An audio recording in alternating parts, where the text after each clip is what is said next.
Hey guys, tonight we're stepping into a Venetian workshop where molten glass drips like honey, and where you'll learn why heat stroke was the medieval version of a participation trophy. Let's get one thing straight. You're not here to make art. You're here to wrestle physics while smelling like burnt apricots. So, before you get comfortable, take a moment to like the video and subscribe. But only if you genuinely enjoy what I do here. Drop a comment with your location and local time. I want to know which insomniacs are watching from which corners of the globe. Now, dim the lights. Maybe turn on a fan for that soft background hum. And let's ease into tonight's journey together. Your calloused hands grip the iron poker, its tip glowing like a fallen star. Coals hiss as you drag it through the furnace's belly, ember flecks spiraling upward like drunk fireflies. Venice monopolized glassmaking since the 13th century, legally exiling craftsmen to Murano Island to prevent fires. Historians still argue whether they actually feared burning down the city or just wanted to keep trade secrets, literal islands, apart. The first gather of molten soda lime clings to your blowpipe, a searing globule of potential. Your grandpa's voice mutters through muscle memory. Spin slow, heat fast, swear quieter. The furnace exhales a 4,500-degree breath because apparently hell needed a side hustle. You're the only person awake on this canal besides the cats, and they're judging your technique. Ever heard of vetro, a filigrana? 16th century glassblowers twisted threads of opaque white into crystal, like frost preserved in a wineglass. Quirky tidbit, their apprentices had to sleep beside the kilns, not to tend flames, to stop rival families from tossing chicken bones into the mix. Superstition said poultry remnants caused bubbles.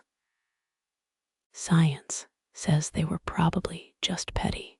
Your first breath surges through the pipe, cheeks burning as the gather inflates. The blob warps into a thundering heartbeat, translucent and fragile as a soap bubble. One slip, and it's 20 minutes of sweat down the drain. Welcome to art school meets arson. You dip the gather again, molten glass, sighing as it kisses fresh heat. The marvering table waits, its steel surface pockmarked from a century of failed experiments. Roll the pipe, shape the heat, pray the thermal shock doesn't crack your ego. Fun fact, Renaissance nobles believed Murano glass could detect poison. Spoiler, it couldn't. But hey, if you're dumb enough to drink from a goblet that screams I'm compensating, Darwinism wins. You're not making poison chalices tonight, though. Just a simple vase, or what will become one after 8 more reheats and 3 existential crises. The second gather melts into the first, layers fusing like sedimentary lies. A bead of sweat rolls down your neck, your nana's locket sizzling against collarbone skin. She swore Saint Anthony watched over glassblowers, patron saint of lost things and desperate gambles. You wonder if he's the reason your thumbs haven't blistered yet. The pipe twirls, centrifugal force stretching the glass into a swaying teardrop. Left hand steadies, right hand crimps the base with jacks. Forged steel shears bite into molten silica, slicing excess like sculptors' eraser dust. Midnight creeps in wearing tidewater perfume, salt and algae, clinging to the workshop's brick walls. Across the canal, some drunk gondolier croons, Ofki Tchaikovsky. You don't hum along, breath's too precious here. The third gather glows like captured daylight, your arms trembling from holding 7 pounds of maybe. Town records say Mussolini tried replacing Murano's craftsmen with machines in 1938, lasted 3 weeks. Turns out fascism sucks at crafts.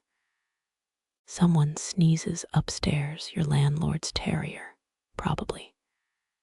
Glass dust coats every surface here. Even the risotto tastes crunchy. You kick the annealing oven door. Its maw yawns open to swallow your half-formed creation. Now the wait begins. 30 hours of controlled cooling.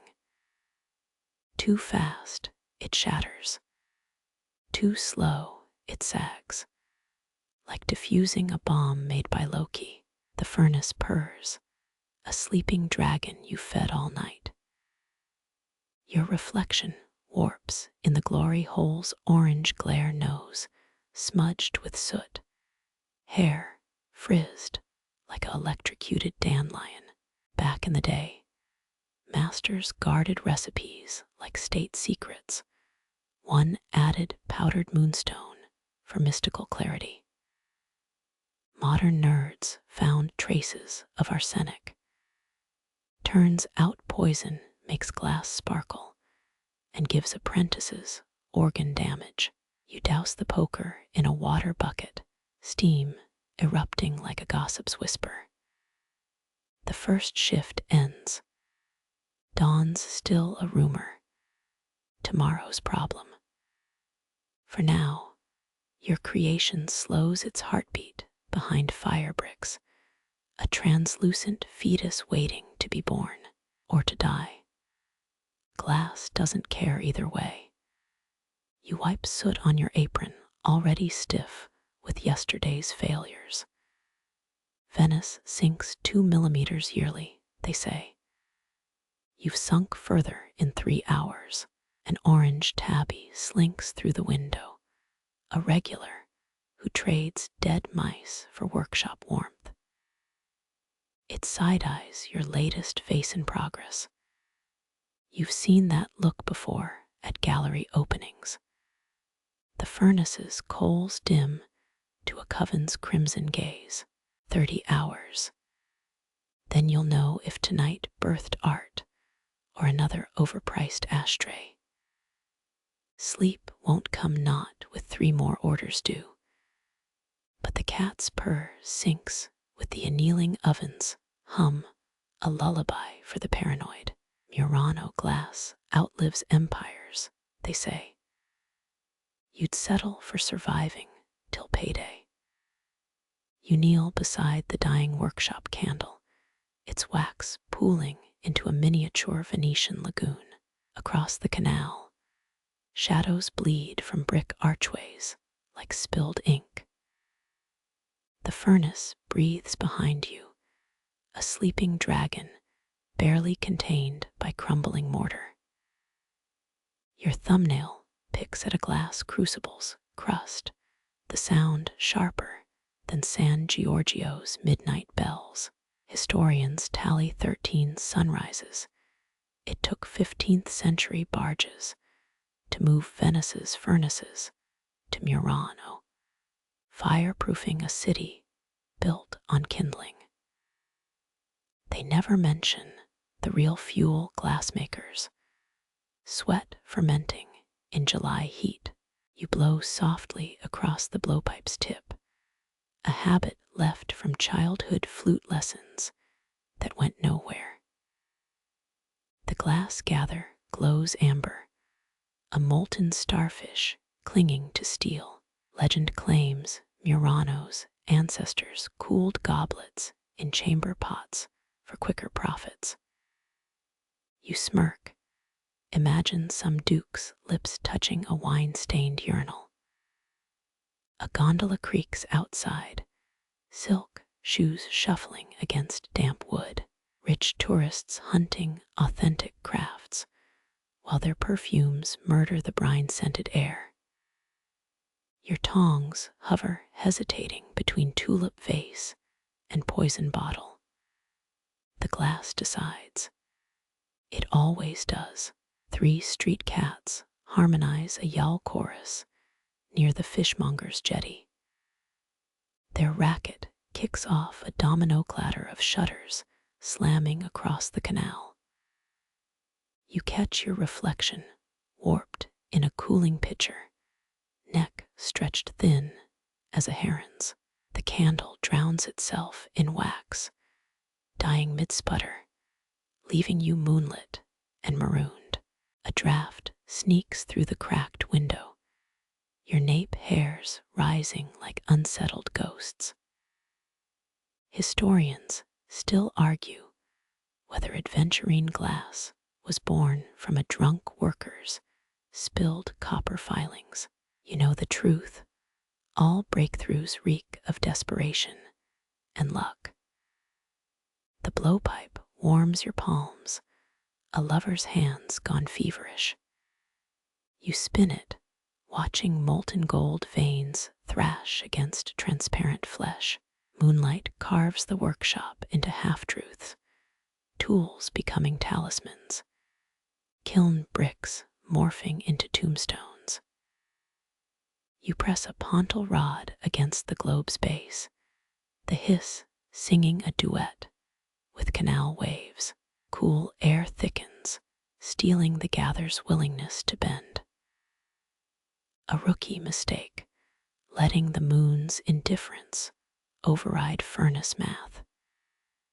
Your chipped molar grinds, a nervous habit echoing Nana's own jaw-clicking tick. The second gather catches better, opalescent, as a blind squid's ink. Half the furnace workers in 1602 couldn't read, but their furnace logs looked like astrological charts. You dip the pipe, twist, dip again. Muscle memory defies the tremor in your wrists. 3 beads of sweat plunge into the furnace, sizzling louder than they should. Across the water, a drunk singer butchers a Vivaldi aria. You count the bridge's arches to stay centered, 12 stone ribs holding up centuries of tourist vows. The glass balloon deflates, a sigh trapped in silica. Second gathers trash, thirds the coffin. A cockroach skitters over your boot, antennae mapping roots to stale panettone crumbs. You let it live. Kindness to pests keeps the kiln's spirits passive. The third gather oozes cobalt, midnight dredged from Alexandria's harbor. You puff, cheeks burning, until the sphere quivers like a soap bubble. Canal brine seeps into the workshop, rusting tools and ambition alike. 3 generations of gobbo liquors claimed full moons caused bubbles, as if glass cares for pagan gossip. Your shears bite the base, severing the piece with surgical spite. The puntal rod leaves a scar, a belly button on something not quite born. Dawn's still 5 crimes away. You slump onto the stool, its straw seat tattooing your thighs. Cooling glass sings a discordant lullaby, all sharp E-flats and grieving D minors. 3 failed gathers dissolve into cullet chunks, tomorrow's problem. The moon licks its silvered lips, content to watch you unravel. A church bell chokes on the half-hour note, You uncork last year's grappa, sour enough to erase memories. The fourth gathers shimmers with revolt, twisting into a shape that defies both torchlight and reason. Tomorrow's tourists will call it art. You'll call it survival, spat from a furnace that outlives every apocalypse. Pigeons start their sidewalk negotiations outside. Wing beats, syncopated with your shears. Click. Murano's secret floats on the canal's skin. Tonight, 3 parts silica, 1 part delirium, 0 mercy. You flex blistered fingers, pretending they're a pianist's, and steal one last lungful of stolen time. Your lungs ache with the weight of sustained breath, each exhale measured against glasses, hunger for shape. The gather swells, a quivering ghost of what might become a chalice or coffin. 17th century apprentices trained by blowing through reeds into buckets of sludge. Practice for the iron pipes that stole their breath. You've inherited their broken capillaries, the trade's real heirloom. A bubble forms, imperceptible at first, then ballooning into a flaw. Historians still argue whether Renaissance glassblowers hid lead in luxury goblets to mimic silver's sheen. Your own secret, a dash of cobalt stolen from a rival's discard pile. The pontal rod bites into the sphere's base, its metal teeth leaving crescent love notes. Outside, a gondolier coughs into his sleeve, the sound rippling through your concentration. You compensate, twist the pipe, watch distorted stars swirl in the glass. Nana swore a sneeze once birthed the world's first ribbed vase.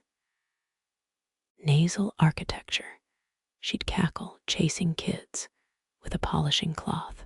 The memory almost cracks your focus. Almost. Moonlight stripes the marver table, an accusing zebra. You roll the molten gather, edges crisping like burnt sugar. A 1584 guild ledger lists holy water as a coolant, but every Murano child knows they used urine. Your own bucket sweats condensation, innocent as morning dew. The lie persists. Venice floats on prettier fictions. 3 breaths left in this cycle, chest tight, ribs creaking. You channel air through gritted molars. The furnace belches a sulfur hymn.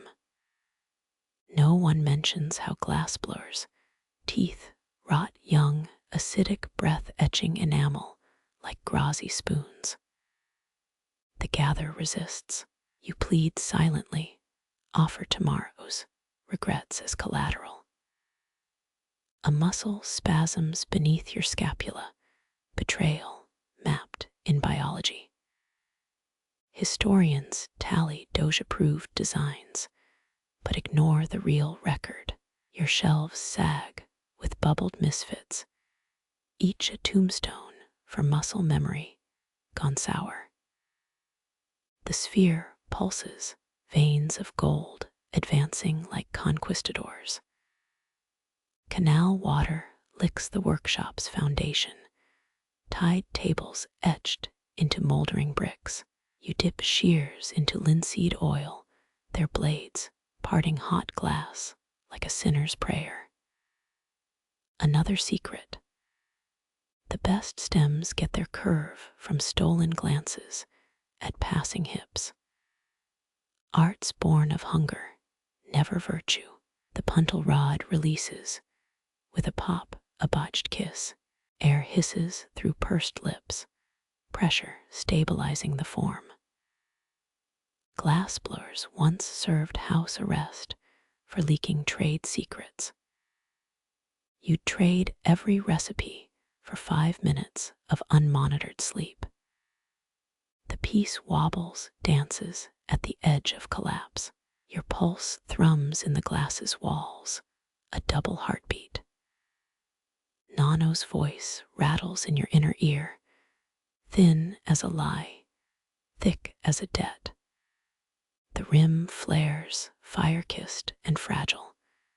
You daren't blink. Blinking's a luxury for those who don't cradle live stars. Dawn tattoos the eastern sky, pink seeping into indigo. The sphere cools into permanence flawed, but breathing. Murano's night shift tradition demands 3 finished pieces before first light. 2 remain. You reach for the blowpipe, lips already remembering the shape of surrender. Brick dust crumbles beneath your palm as you lean against the sweating workshop wall, particles suspended in lamplight like stale constellations. 3 generations pressed fingerprints into this mortar. There's a study claiming you can date Venetian buildings by knuckle grooves. Archaeologists once found a brick near San Zaccaria with thumbprints matching a 1627 guild arrest warrant. You press harder. Let your own whorls overwrite great-grandfather's drunken stumble. The kiln exhales carbon monoxide lullabies, sharp notes between E-flat and regret. Nana swore furnace sounds carried tunes from your first day squalling in a yarn basket. Glassblowers once faced execution for working beyond Murano's island prisons, officially to prevent fires, really to hoard secrets like misers' coins. Your lungs itch with the knowledge. Historians still argue whether the confinement was about flame control or choking innovation. Ash coats your tongue, the aftertaste of every rushed meal since Tuesday. You flick a crusted goblet mold with your boot. It skids toward a mouse-nibbled ledger. Murano's archives list your surname 17 times under accidental immolations. The state funeral allowance, 1 ducat per charred relative, enough for a pine box and a priest's disinterested glance. Moonlight slicks the cooling rack where fresh pieces sweat out their impurities. A hairline fracture snakes across yesterday's vase, mirroring the crack in your left molar. Tourists gush over imperfections as character until they're paying. Your shears hover over the flaw, deciding mercy's angle. A chorus of Ave Maria floats from the canal, fishermen hauling dawn's first catch. You mouth the words against the blowpipe, forcing piety into the next gather's curve. Nano taught you to steal choir boy vibratos for bubble patterns. 2 fire opals formed during his funeral mass, still embedded in the baptistry candelabra. Your elbow bumps a salt-stained ledger left open at yesterday's work. Commission: 12 fluted wine cups for Palazzo Mosnigo. Due last week. The ink bleeds where lagoon dampness kissed the page, a Rorschach of excuses. Linseed oil smokes on the marver table, its acrid bite cutting through furnace reek. You dream of frost, of touching metal that doesn't blister flesh. Murano's golden age ran on 3 fuels: beechwood, slave sweat, and lies about arsenic making glass healthier. The current age runs on your last espresso, bean clenched between molars. A gondola scrapes against the workshops, Watergate, rotten wood yielding to rotten wood. Someone coughed here during the 1575 plague, their bacilli still nesting in oak beams. You've inhaled 6 generations of pestilence. The thought almost makes you miss COVID. The punty rod protests as you snap it from the new gather, a divorce of red-hot glass and rusty iron. Renaissance apprentices caught napping were lashed to furnaces as motivational aids. Your own eyelids droop, each blink etching cornea burns. 3 bubbles rise in the molten sphere, tiny flaws you'll blame on humidity. A 1990s museum display claimed stray dog hair strengthened 16th century glass.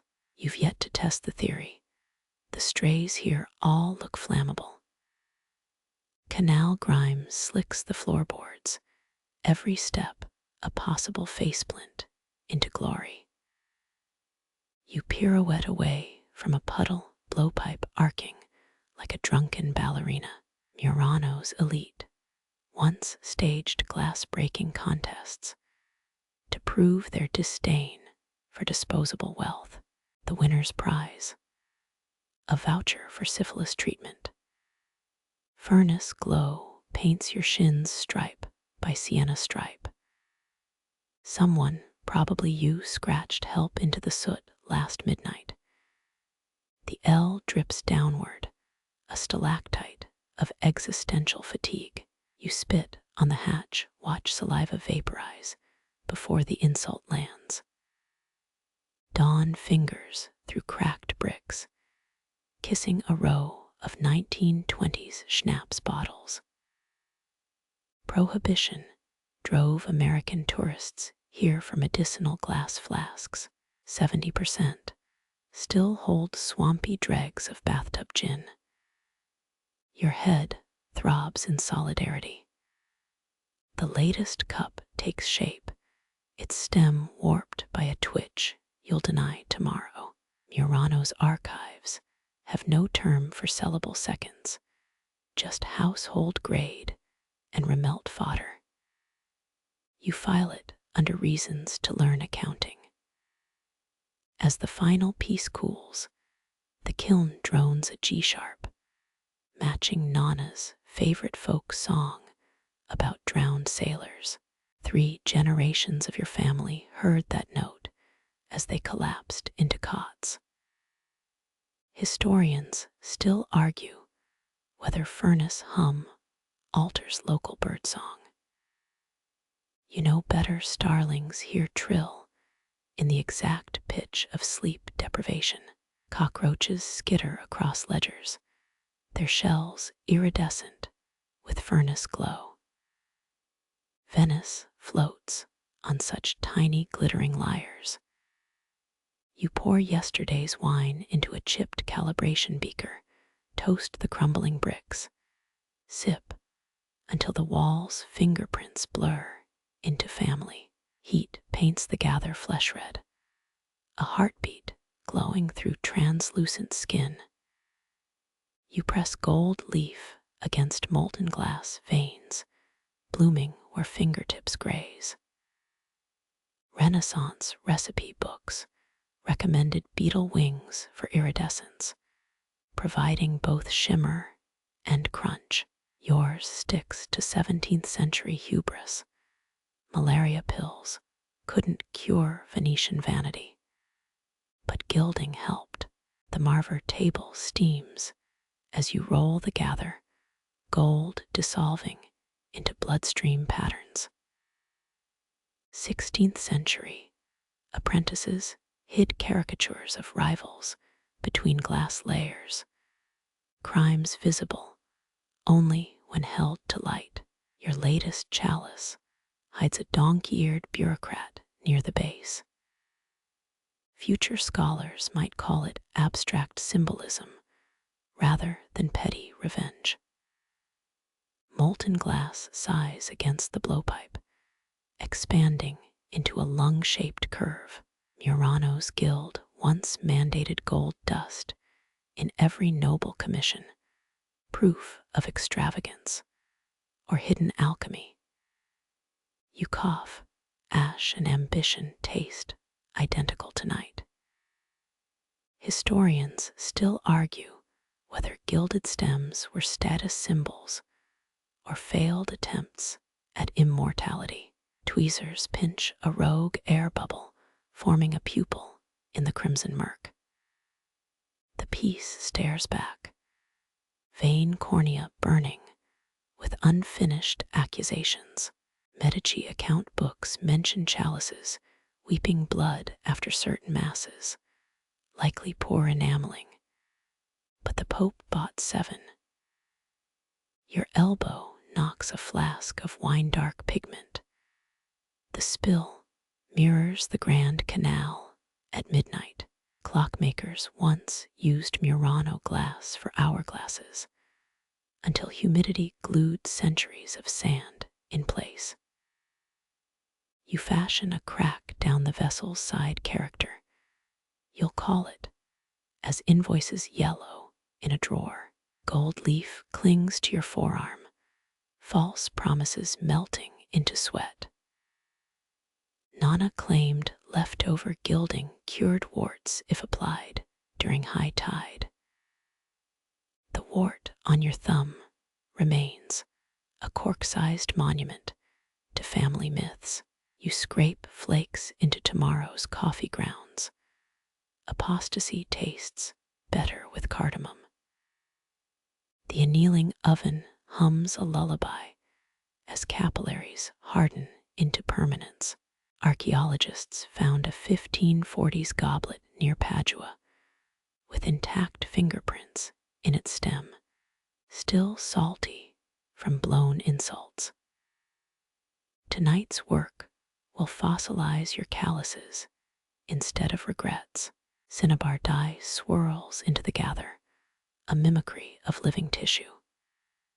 Han Dynasty texts describe glass organs used in royal autopsies to trap escaping souls. The Venetian version traps mortgages, and your landlord's increasingly creative threats. You twirl the pipe, wrist cracking like kindling as the stem elongates. 17 generations of your clan shaped glass under this warped ceiling beam. Pest control reports listed as primary resident spider habitat since 1912. Neither legacy pays the water tax. Furnace glare paints the floorboards in Rorschach blots. One resembles your ex-landlord mid-sneeze. Murano's archives rarely mention women glassblowers, though court records cite mysterious workshop fires coinciding with dowry disputes. You adjust your gloves, leather worn thin from turning rage into art. As the piece cools, its gold veins pulse faintly, capturing lamplight like stolen fireflies. A 1920s con man sold Petrarch's breath vials, just Murano glass, with trapped cigar smoke. You breathe deep, let your own failures fog the morning's first commission. Dawn licks the kiln's iron hinges, another night dissolved into glass and grudges. The chalice stands finished, its stem a rippled spine, holding up hollow promises. Historians will marvel at the craftsmanship. You'll remember the blisters, the stench of dye, the way gold flakes stick to everything but your savings. The furnace's dying rasp scatters shadows like burnt lace. A triangular face materializes at the workshop's lone window, one ear notched, eyes mismatched coins. Venetian law once fined glassblowers for owning cats, rumored to steal the secret of heat-bent air. You unstick the warped frame with a chisel that's half rust, inviting winter and the trespasser.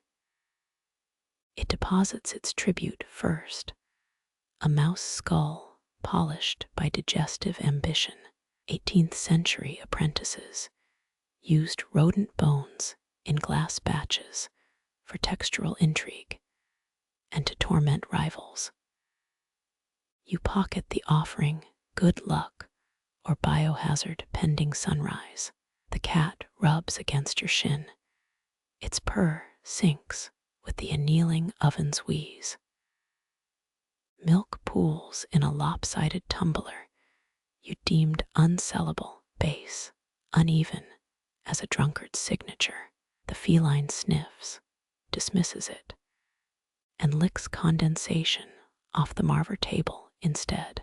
Historians still argue whether Murano strays were pest control or failed alchemy experiments. Evidence includes taxidermied specimens with glass whiskers. Midnight bargains require reciprocity. You place a glass orb flawed with trapped ash beside the cooling kiln. It's rejected by dawn patrons, but fascinates the cat.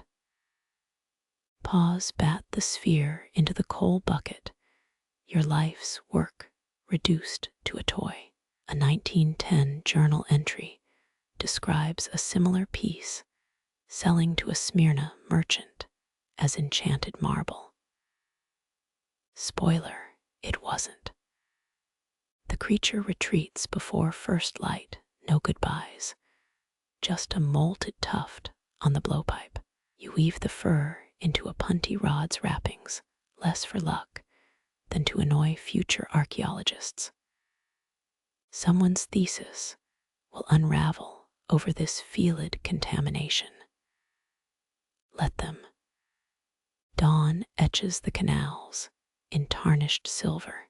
The discarded milk thickens into a gelatinous moon in its flawed vessel. Nana swore cats guarded glassblowers' souls. While they slept, your snore interrupts that folktale.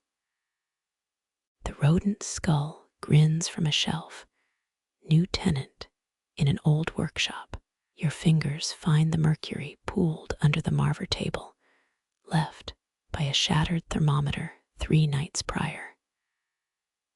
Quicksilver quivers like liquid defiance, flattening when pressed, only to recompose itself into silver tadpoles. 16th century mirror makers hoarded this stuff, their secret for casting perfect reflections, until France stole the technique. You dip a punty rod into the puddle. It slides off like your last lover's promises. A droplet rolls toward the furnace's glow, molten antimony hissing as it intercepts the mercury's path. The reaction births a fog smelling of burnt almonds and regret. Historians still argue whether Murano's guilds used mercury for alchemy or just cleaning crucibles. Archives mention both philosophers' baths and unpaid laundry bills. You catch one bead in a glass pipette. Its surface warps your face into a carp's bloated grimace. 3 attempts to encase it in molten crystal end the same. The mercury bursts free, mocking your puny human need for permanence. A 1722 inventory lists 7 vials of errant quicksilver as a master's sole inheritance. You're not dying alone, take comfort. Midnight creeps in with the damp. The remnants arrange themselves into Orion's belt, or maybe the Pope's nose. Depends how much grappa you've had. Venetian doges once drank mercury tonics for virility. Results included improved handwriting and tomb carvings a decade early. Your tongue remembers the cat's abandoned milk, soured now, as you consider adding a toxic asterisk to this stupid art. The kiln coughs its final coal. Mercury beads climb the cooling marver, defying gravity, like Jesuits defying common sense. You fling a ladle at the wall. The clang scatters them into Pisces. Nana called quicksilver the tears of St. Lucy, plucked eyes boiled down to metallic grief. Her Bible had wine stains and arsenic recipes. Family tradition. Dawn licks the puddle's edges. What's left congeals into a lumpen mirror, its surface etched with the ghost of your fist. Scholars will later call this a Renaissance mood ring. You're calling it the night's dumbest heirloom. The cat watches from its windowsill throne tail, flicking in Morse code. Even your blistered hands can't translate. By sunrise, only a greasy stain remains. You swear the shadow it casts resembles Rodolfo I's astrological charts. All the constellations slightly wrong. A smuggler once traded mercury for Bohemian garnets. Here left a receipt scribbled on a tavern napkin. You burn it to light the next batch, ash mingling with leftover cosmic ambition. Your pinky glints, unknowingly smeared with quicksilver from earlier. It'll poison your wine by springtime, but tonight it makes an excellent makeshift wedding band as you toast the furnace's corpse. Marriage vows seem solid compared to Mercury's loyalty. The cat yawns, disapproving, and drags its tail through your new art, divine intervention via felid sabotage. Shop bells clang across the canal. The marver table sits empty, still humming with what almost was. You trace paths only intact in memory, constellations made liquid, now evaporated. Mercury doesn't leave souvenirs, just questions better left unanswered. The Palazzo della Medici seal arrives pressed into beeswax, 3 pearl-studded spheres, demanding 16 goblets by Michaelmas. You flatten the scroll against the marver table, its edge slicing through leftover quicksilver droplets. Ribbed stems for the Medici twist, their signature request. The design debuted in 1492 for Lorenzo's wedding. His bride choked on a fig during the toast. They still serve spiced pear compote at anniversary feasts. Historical irony dies hard here. Uncorking the cobalt oxide, you inhale sharp metal, Venice's answer to morning espresso. Twirled stems require even heat trickier than politicians hiding mistresses. A blown gather inflates at the pipe's tip, lungs straining as you rotate. Back arched like the bridge of size itself, that white limestone curve tourists photograph while ignoring its 1600s prisoners. Some claim you can still see grooves where inmates licked condensation off the bars. Nana swore she tasted iron there once, got 3 scars, and a free gondola ride for her troubles. The first stem warps ribs collapsing into a squashed caterpillar. You shatter it against the cooling table. 14th century guild rules demanded defective glass be smashed before dawn, avoiding inspirational accidents for competitors. Modern solution: 2 shots of grappa and blaming Mercury retrograde. Historians still argue whether the bridge's name came from lovers' whispers or condemned men's last breaths. You're betting on drunk architects and bad Latin translations. Midnight brings a lizard green goblet, its stem coiled like a noose. You etch forget-me-nots beneath the rim, blooms so tiny even a moth's tongue couldn't sip their nectar. Medici women used these goblets for poison trials, dipping songbird feathers to test their wine. The stems aren't ribbed for grip, they're textured to hide fingerprints. Always assume your patron's a murderer. Brevity's the soul of Venetian glassblowing. A draft snuffs the furnace. Your last gather hardens mid-spin, a lumpen thing with one perfect petal. You label it practice piece 23 and stuff it behind the annealing oven. 1886 excavation. Records mention a cellar of flawed Medici glass, each defect catalogued with the artisan's severed thumbprint. You've got 10 fingers left, plenty of time for regret. Dawn stains the canal copper. 16 goblets gleam on the workbench, stems ribbed, rims unblemished, lies intact. One sports a thumbprint smear under the base, your quiet fuck you to dynasties.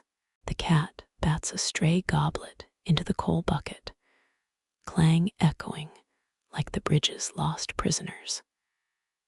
You retrieve it, whispering Nana's favorite curse. No charge for authentic historical patina.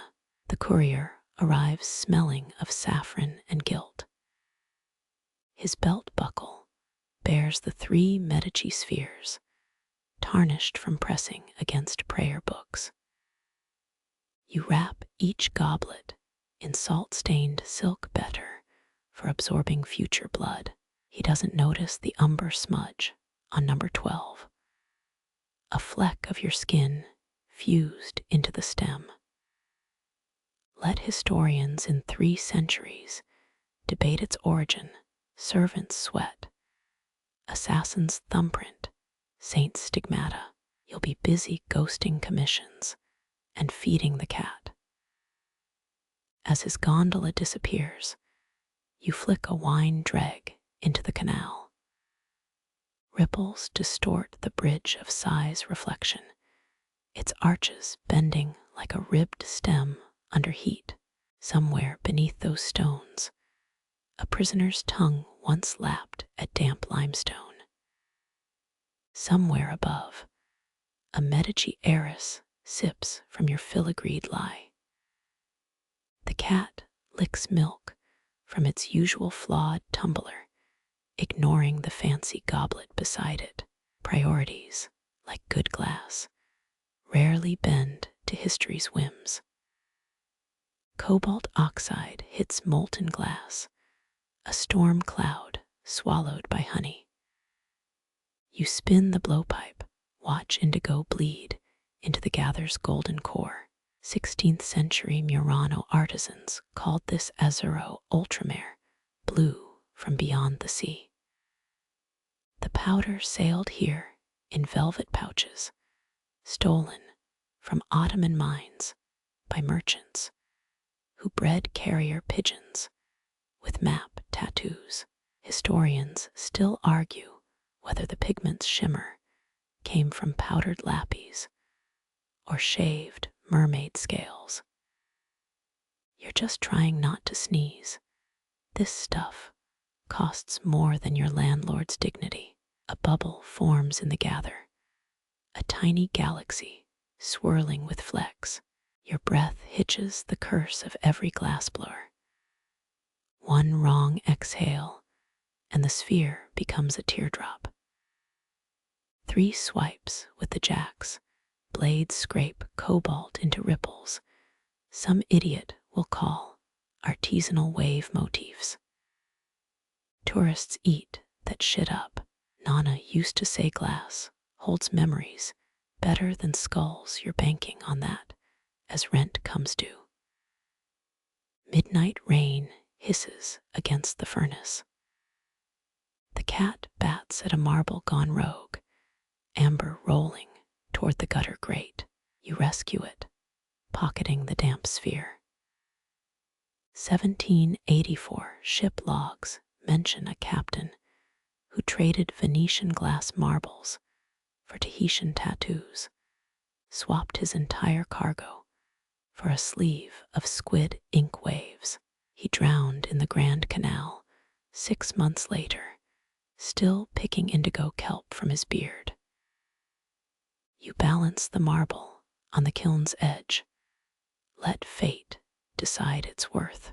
The goblet's bowl takes shape, blue-black curves mimicking the lagoon at flood tide.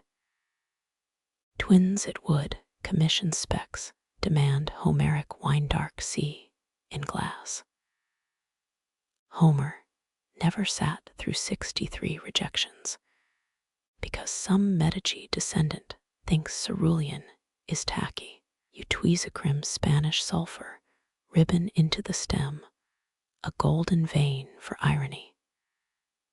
Let future scholars debate whether it represents Theseus, thread, or a merchant's cocaine habit. Either way, they'll miss the coke nail groove you carved near the base. A crack spiders across the pontil mark, barely visible under twilight. You plunge the piece into the glory hole, flames licking the fissure shut. Temporary salvation. Everything breaks eventually. Glass just wears its mortality where you can see it. Renaissance repairmen used crushed pearls and turtle blood to mend cracks. Left invoices in the Doge's archives, bragging about their alchemical salvation. Nana swore one ancestor stuffed goat hair into a shattered reliquary, sold it to a bishop as St. Mark's beard. Dawn glints off the finished goblet, its surface swallowing lamplight like the Adriatic swallows drunk sailors. You dip a fingertip in beeswax, seal the rim before the client's latent poisoner gets ideas.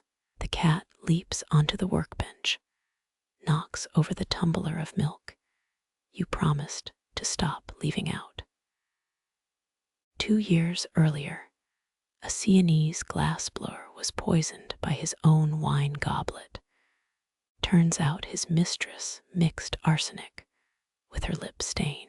Court records say his final words were tastes minty, which is either dark humor or a warning. Pack the goblet in hemp fibers, its weight deceptively light for something destined to outlive empires. 5 generations from now, a child will drop this during a Naples estate sale, shards glittering like sea glass. Archaeologists in 2246 will write papers about the ritualistic sulfur embellishments and deliberate structural flaws. They'll miss the tiny cat hair trapped in the base, your apprentice's fingerprint bruise on the stem, the way the cobalt fades where your thumb rested too long. The courier arrives with jasmine-scented parchment, payment enclosed, no complaints about the delayed timeline. You count florins while he pockets a sugar cube meant for the cat. Let him choke on it during confession. Slip 1 extra goblet into the crate a flawed twin with a milky cataract in its wine-dark sea. Attach a note. Complimentary title defect authenticates provenance. 3 weeks later, you'll hear a countess shattered it during a séance, claimed the glass bled saltwater. Rain resumes, needling the canal into a pewter mirror. The cat drags a half-drowned moth to your stool, silver wings still twitching. You encase it in a leftover cobalt blob, creating something too ugly to sell, but too alive to discard. Nana's voice hisses through the downpour. Fragile things outlast us all. You place the paperweight on the sill, let dawn crack its seams. Art's just vandalism that got lucky beauty. A bet against time. Stoke the furnace. Watch embers eat yesterday's failures. Somewhere in a palazzo, a Medici clone sips amaretto from your goblet. Somewhere in the lagoon, your discarded scraps sink into silt. The cat curls against your shin, purrs syncing with the bell tower's arrhythmia. You scratch its ear, wondering which of you'll last longer. Glassblowers rarely leave skeletons. Furnaces make efficient undertakers. But that cobalt goblet, it'll linger patient as a pending apocalypse. 3 a.m. fog swallows San Giorgio's bell tower, its bronze song dripping into the lagoon. You tap a cooling rod against the kiln's edge. It answers in splintered G-sharp. Historians still argue whether 15th century monks designed cracked bells to mimic angelic dissonance. Your chipped rod proves even holy sounds shatter on impact. Rain-glazed bricks hum beneath your boots as you pace the workshop. 17 cooling rods stand like iron reeds, each cradling delicate glass globes.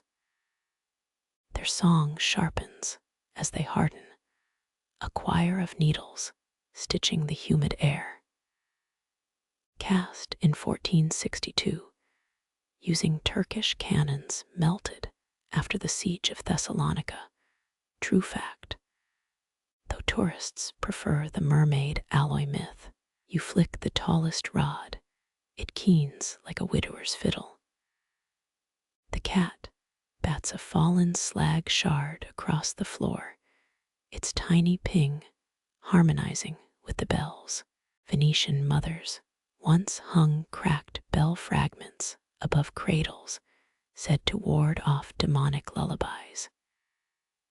You pocket a sliver, not superstitious, just sentimental for broken things. Another rod vibrates, glassware trembling at the edge of shatter. Nana claimed this meant the dead were gossiping. You hiss at the kiln, keep your opinions to yourselves. San Giorgio strikes 37 times the fog, eating every third note. Chroniclers insist it's the damp, warping bronze, not the bell ringer's rum habit. You count the tolls through gritted teeth, each one a punch to the migraine behind your eyes. The third bell's always flat. Bet the mold had a hangover.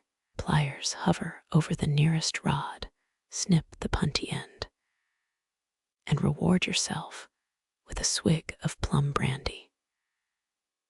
Midnight blue goblets line the annealing oven, their heat blurring like wet oil paint. A rod slips, glass clinks against iron, incanting a shrill sea that ruffles the cat's fur. 16th century glassblowers bribed bellmakers for secret alloys, swore the metal's song could charm molten silica. All you've got is a G-sharp migraine. and a client who thinks artisan means overpriced. Dawn's first light pries through the shutters, gilding the rods into a jail cell of shadows. You twist a murrine vase off its rod, the release sighing like a deflating lung. Archivists found a doge's letter complaining about glassmen's nocturnal clangor. Turns out Renaissance Corinne's hated artisanal ASMR too. The cat mules along with the final bell toll, half a semitone lower than your last shred of patience. One globe cracks as it cools, a hairline fracture splitting its equator. Rather than trash it, you dip the flaw in gold dust, kintsugi for the tone-deaf. The Medici goblet from yesterday mocks you from its crate, still flawless, still smug. You stuff the repaired globe inside.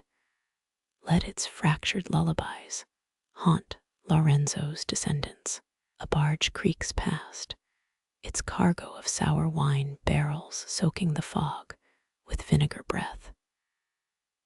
The third bell tolls again, or maybe it's your ears ringing. 300 years from now, acousticians will debate if Venetian glassmakers tuned rods to bell harmonics. Jaw clenched, you snap. It's called sleep deprivation and bad luck. Stoke the furnace, a half-assed salute to sunrise. Embers eat the brandy-soaked rag you toss in flares dancing to San Giorgio's off-key exit. The cat drags in a two-headed moth, drops it by your boot. Venetian bargemen kept mutant insects as good luck charms, sold them to German tourists as winged reliquaries. You grind the moth under heel. There's your damn luck. 23 goblets survive the cooling, their song now a drowsy hum. The cracked one croaks when touched, a bullfrog in a chapel. You line them up on the dockside cart, watch fog swallow their silhouettes. Some will shatter before noon, others might outlive the bells themselves. Glass doesn't choose its fate, it just follows the fracture. Salt crusts your lips, wind off the lagoon stealing your last swear. The cat leaps onto the cart, its weight nudging the cracked globe. A high, pure tone spills out, the exact frequency that shatters wine goblets. Across the canal, a merchant's crystal decanter explodes, shards glittering in the milky light. You smirk, toss the cat a sardine. Maybe broken things do have their uses. Dawn licks the cracked decanter shards, turning each into a jagged sun. Across the canal, the merchant screams about cursed glass. You pocket a shimmering fragment, free mosaics for next week's ashtray. The anemone crown glows on your workbench, 12 ribbon-thin tendrils, curling toward the window like sea creatures worshipping light. Heat still radiates from its base, faint as a sleeping pulse. Blowing these filaments required 7 reheats and 43 swear words minimum. Venetian law once mandated death for any glassmaster who emigrated trade secrets guarded tighter than a doge's mistress. You twirl the vase, watch Dawn's blush climb each glass tendril. Nana called this the virgin's flush, though she'd slap you for saying it aloud. Crimson powder swirls at the tips, dusted between the 4th and 5th reheats. Getting the gradient right meant breathing shallower than a pickpocket's conscience. A 1523 gilt ledger lists flame rouge as crushed rubies. You use beat dye and lies. The cat sniffs the base, hisses when a tendril sways in the draft. Murano's great innovation wasn't clear glass. It was realizing rich folks will buy anything labeled fragile. You etch a tiny plus on the base your mark since the apprentice days. Archivists found identical symbols on excavation sites, still debate if they're maker's marks or drunk tally counts. The 12th tendril finally obeys, capricious as the tides that slapped the canals last night. Salt crusts the annealing kiln's door, always does, after autumn storms. You chip it off with a putty knife, the sound like breaking sugar shells. 14th century sailors believed kiln salt cured jaundice, 8 spoonfuls before monsoon season. Modern idiots pay triple for Venetian sea crystal face scrubs. The vase trembles as you lift it, air currents threatening to snap its threads. Grandpa swore a moondew rinse gave glass sea legs. Never mind, he'd never sailed beyond the Lido. You dunk the crown in the rainwater barrel. It screeches like a stepped-on cat.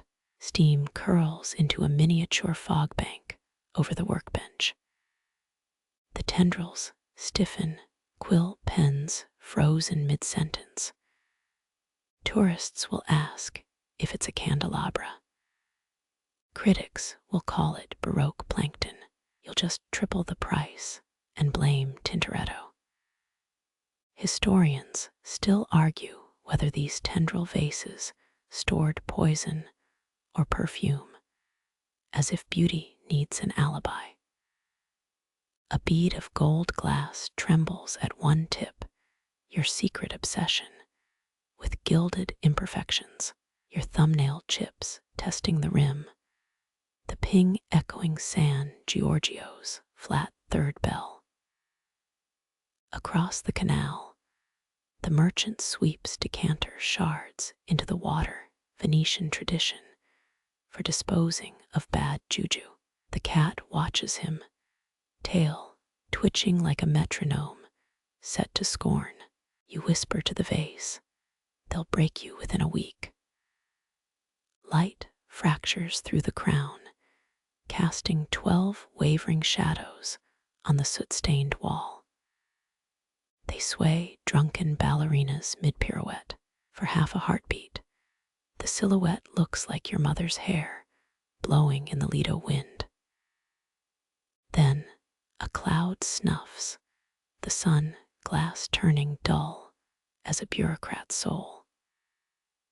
Commission papers demand delivery by noon, when the client's champagne breakfast should hit peak self-loathing. Bubble wrap feels sacrilege. You swaddle the crown in moth-eaten velvet instead. The cat rides shotgun in the delivery gondola, its eyes slitted against the glare. 3 bridges away, the first tendril snaps, its fracture hissing through the fabric. You pretend not to hear. Practice your pure, artistic vulnerability face. The gondolier hums an off-key aria, Don Giovanni, but watered down like tourist spritz. A bead of gold glass rolls under the seat, future treasure for the fishmonger's son. By the time you reach Palazzo Bellato, 6 tendrils lay in shards, their edges winking from the velvet folds. The client's maid accepts the box. She'll be blamed, fired, and hired by your competitor by dusk. You pocket the surviving half-crown, pluck a glass thread from the cat's whiskers. Sometimes survival's just what gets away. The lantern gutters, its flame diminished by last night's storm. Winged shadows batter the glass chimney, powdered scales snowing onto your latest chandelier armature. You'll need to clean that again before dawn. The cardinal's wife insists her fixtures stay unsullied by nature's dandruff. A moth kamikaze dives into the flame, its body crisping with a sound like distant applause. 16th century Venetians burned fish oil in street lamps. That's why the canals still smell like frying mackerel at midnight. You scoop the moth's remains into a thimble-sized urn copper, patent enough to hide the macabre collection. 5 specimens clink inside, 4 more than last week. Your nano claimed moth wings strengthened glass, boiled them into his batch mixes, despite the stench. A translucent abdomen sticks to the marver table, opalized veins glowing under the furnace's blush. You nudge it with a cooling rod, watch it curl into a comma. Folklore says witches used these wing scales for love potions, never specifying whether to inspire obsession or revulsion.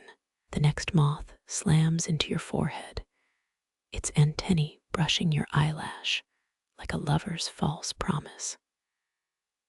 San Giorgio's bell tolls 3 a.m., the hour when apprentices sweat turns to salt crust on the workshop floor. 15 shivering filaments sprout from your chandelier base, spider legs frozen mid-scuttle.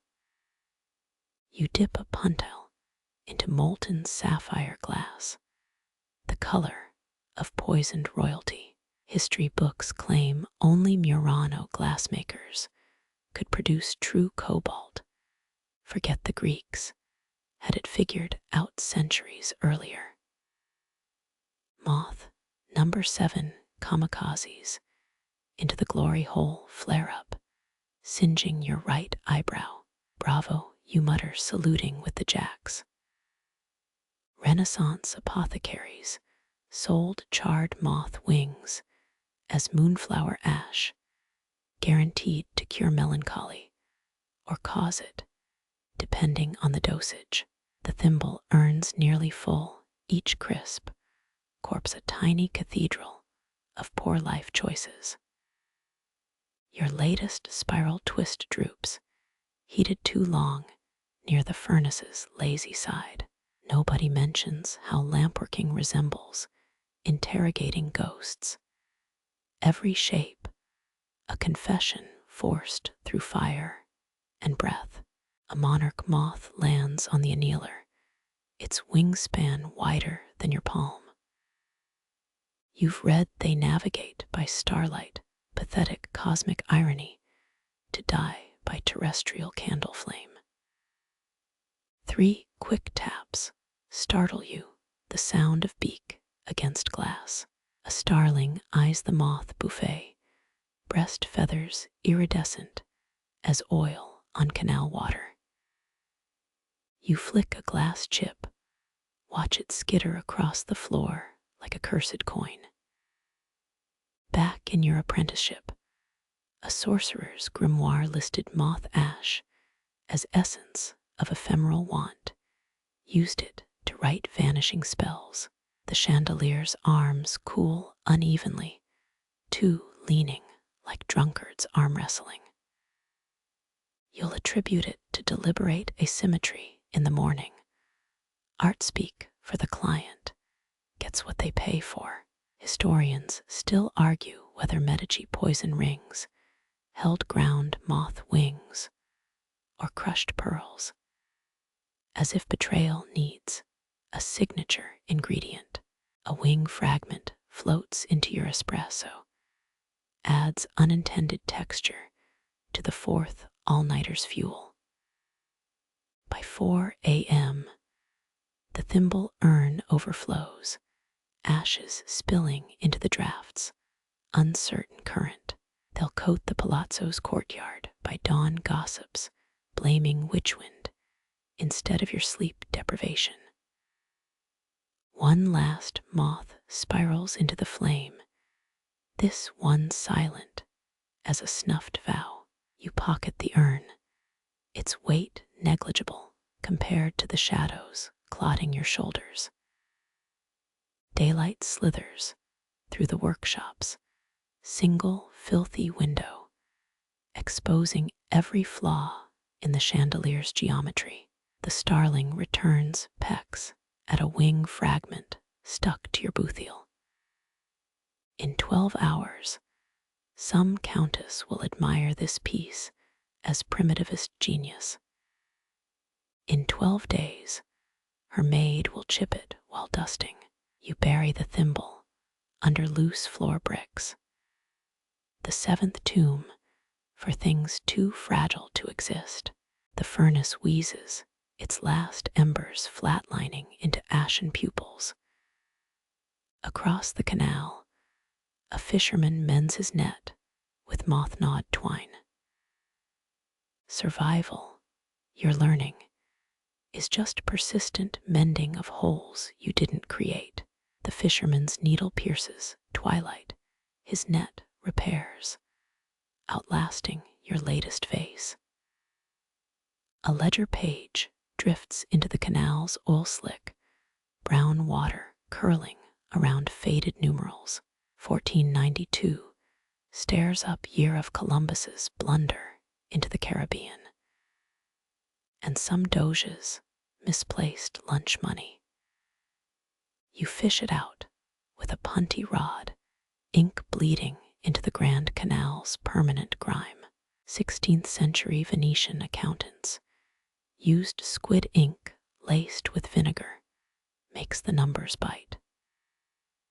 This page lists XLVI glass eyes for the lion's tower, 4 for the lion, 42 for the paranoid guards. Historians still argue whether the Doge's treasurer could count past 20 without removing his slippers. A wine stain blots the total ode, conveniently shaped like the Ottoman Empire. You snort the sound swallowed by a passing gondola's wake. The numbers squirm under your gaze, charge for a broken futtock shroud, repair costs for a ceremonial oar. Renaissance bookkeepers encoded gossip in ledger margins. This one sketches a donkey wearing the Doge's corno hat. 3 bulbous zeros bulge at the bottom. The merchants cry for help in ink. Your thumb rubs the paper's edge. It disintegrates into coffee-colored confetti. Palace clerks used to eat misprinted invoices, swallowing evidence with cheap Chianti. The remaining fragment floats toward a half-finished marble on the marver table, blood-orange glass cooling into permanence. Decision crystallizes. Let Doge Agostino Barbarigo's budget woes join the lagoon sludge. The marble plunks into water, its swirls mimicking the sinking ledger's L, a ST, Chinese letter, pre-1492 Venice, obsessed over Roman numerals. After Columbus, they rushed to adopt Arabic ones. Waterlogged parchment sticks to the marble surface, a partnership more honest than most Venetian treaties. Your reflection ripples, grinning like the ledger's sketched donkey. Across the canal, the fisherman knots a final repair, his net now more thread than hemp. You tally the Doge's unpaid invoice against modern rent prices. Same math, just 3 extra zeros and less squid ink. The marble settles into silt where glass outlives paper, and debt outlives dynasties. Your blistered palms grind pumice into the hourglass's seams coarse powder, filling cracks ambition couldn't foresee. Each rotation smooths the glass's waste, that narrow bridge where minutes bottleneck into inevitability. Renaissance navigators swore by Murano hourglasses, their 30-minute measures guiding ships through starless Adriatic nights. Yours leaks 8 seconds per rotation morning into the brass catch tray. Midnight oil lamps cast twin shadows. Your hands move double time. A puppet show with no audience. The workshop's sole surviving rooster crows at nothing. 3 a.m. confessions swallowed by fog. Historians still argue whether medieval glassblowers intentionally flawed hourglasses to cheat deathbed vigils. You know the truth, air's a traitor, heat's a flirt, and sand always finds escape routes. A bead of sweat rolls off your nose, hissing against the polishing wheel. 16th century apothecaries paid extra for pumice mined near Vesuvius, claimed it held the mountain's haste. You're using quarry gravel from Murano's abandoned prison island. Its edges jagged enough to scrape off fingerprints. The hourglass dimples under pressure, 2 pregnant bellies, threatening to miscarry their silica lives. Across the canal, a baker's apprentice stokes his oven dough silhouettes, swelling like time's own breath. Your stomach growls. You've mistaken sleep deprivation for hunger since Tuesday. 27 grains glitter in the lamplight, escapees from the upper chamber. Venetian glassmakers once boasted hourglasses so precise they could measure a pope's sermon down to the sigh. Your masterpiece counts coffee breaks and the gap between heartbeats. The final twist of copper wire clenches the seal neck corseted tight enough to strangle futures. A folklore text floats through your sleep-starved brain. Mediterranean sailors believed hourglasses made during waning moons drained faster. You blow ash off the glass, your reflection splinters into a dozen tired smiles. Dawn licks the eastern canal, turning water into tarnished brass, night into a debt collector. 3 test flips, sand falls in a shy cascade, then a grudging stream, then a landslide. Your ledger lies open, a sketch of the hourglass labeled customer. Death, payment due, laughter. The rooster crows again, 14 seconds ahead of the neighbors. Somewhere, a ship's captain swears at stars, his Murano timepiece hemorrhaging seconds like a slit purse. You pocket the escaped sand, a tiny hourglass inside your fist, already counting down to tomorrow. The glass nib bites into parchment, a silver liesript blooming where feathers used to catch. Your inkwell holds yesterday's rain mixed with forge soot, the only black cheap enough for municipal tax records. 18 shattered quills dust the floor, casualties of that ill-advised attempt to write near the annealing oven. 16th century Venetian notaries paid triple for glass pens, their tips never needing a clerk's nervous chewing. Yours keep snapping like icicles, each fracture echoing the exact decibel of a starting pistol. Across the workbench, a rejected nib winks, its tip curved like a scorpion's tail.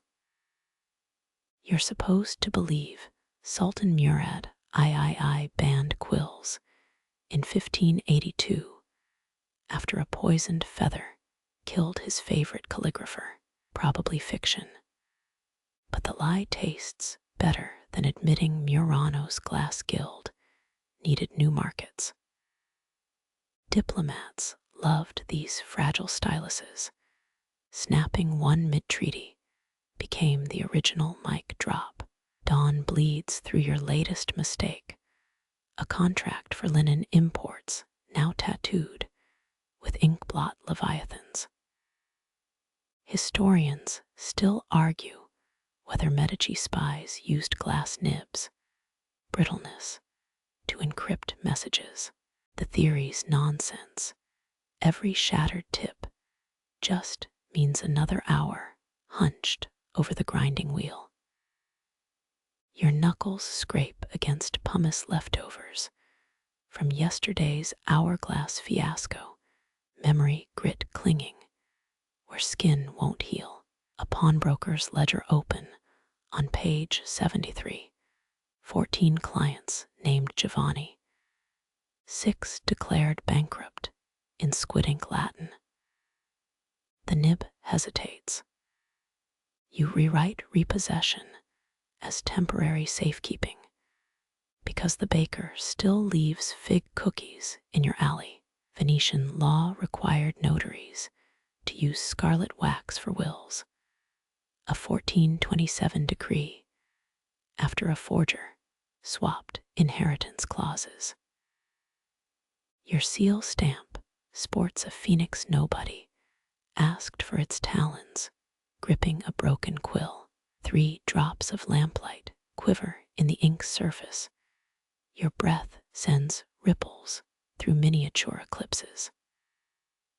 That glassblower on the Rio dei Vetri swears nibs last longer if tempered with wine. You tried it Tuesday. Now your tax records smell like a drunkard's ledger, and the commas keep slurring. Mid-morning brings the fishmonger's wife. Her marriage certificate needs accidental changed to valiant before the funeral. The nib snaps on the first serif. She doesn't flinch when you swap it, just slides a dried seahorse across the counter for quick hands. Glass tips can't stab like raven quills could. But oh, the way they shatter makes clients pay in advance. Your best nib whispers through a love letter, translating mistresses into cousins, opium habits into nervous excitement. A bead of sweat rolls off your wrist, blurring the word eternally into a Rorschach smirk. Forget the guild's poetry. Glass was made for lies. Truth requires feathers that bend. By dusk, you're etching warehouse inventories onto a scroll thinner than skin. The nib lasts 7 entries, cracking on the number 74. Somewhere, a ship's captain is praising your hourglasses, unaware their maker spends nights nibbling cheese rinds and forging cargo manifests. The final document demands your phoenix seal, wax pooling scarlet as the Campanile sunset. You press down. The nib explodes. Shards glitter in candlelight, 12 trapped stars winking their complicity. Tomorrow's clients will arrive, widows with altered dates, merchants smuggling decimals. You'll smile, reach for another glass dagger, and write their futures, one fragile fracture at a time. Rain drills the workshop's roof, each droplet hissing through rotten beams.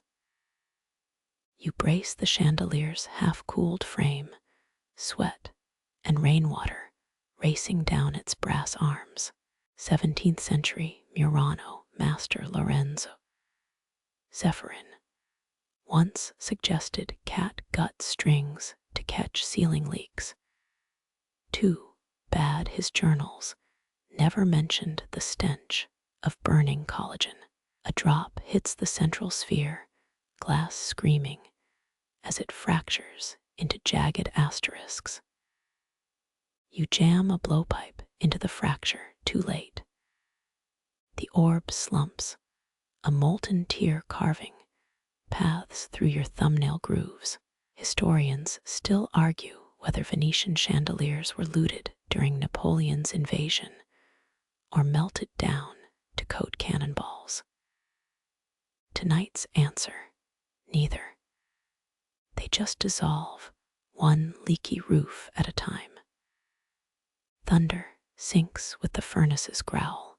Your tongs fish out a gather, glowing like damned souls, twisted into teardrop prisms. The Doge's 1613 edict demanded chandeliers. In every embassy-proof Venice could cage light itself. Your client wants theirs regal, but approachable, which means hiding singe marks under gilding thrice your rent. Rain cascades down a chain link, nickel plating bubbling into reptilian scales. You catch runoff in a dented ladle, the same one Nano used to sneak grappa into his midday espresso. 3 drops hit the marver, translating into steam ghosts that smell suspiciously of burnt almonds. Some claim Murano's secret cobalt recipe included crushed scarab wings.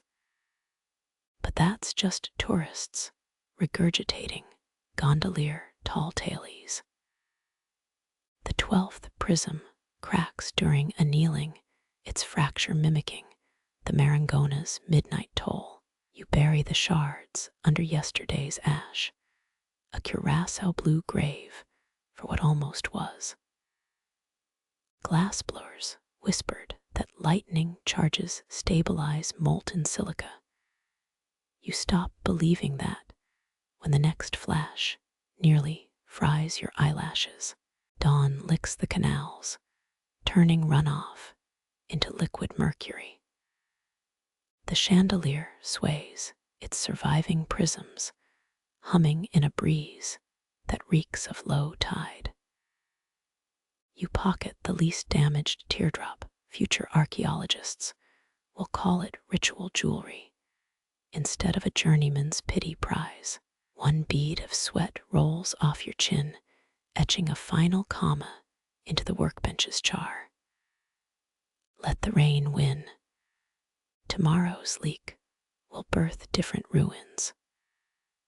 Morning fog carries the clack of wooden bobbins before you see her.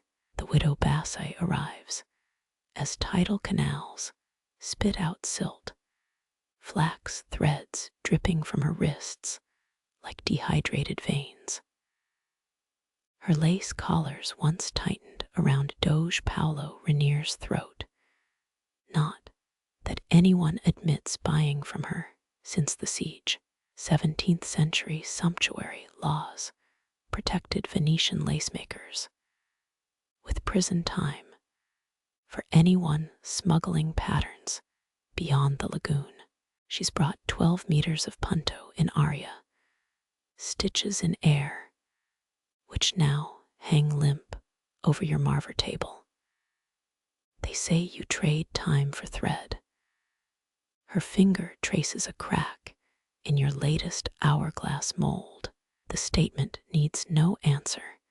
You're already weighing her lace against the shelf of sand-filled rejects.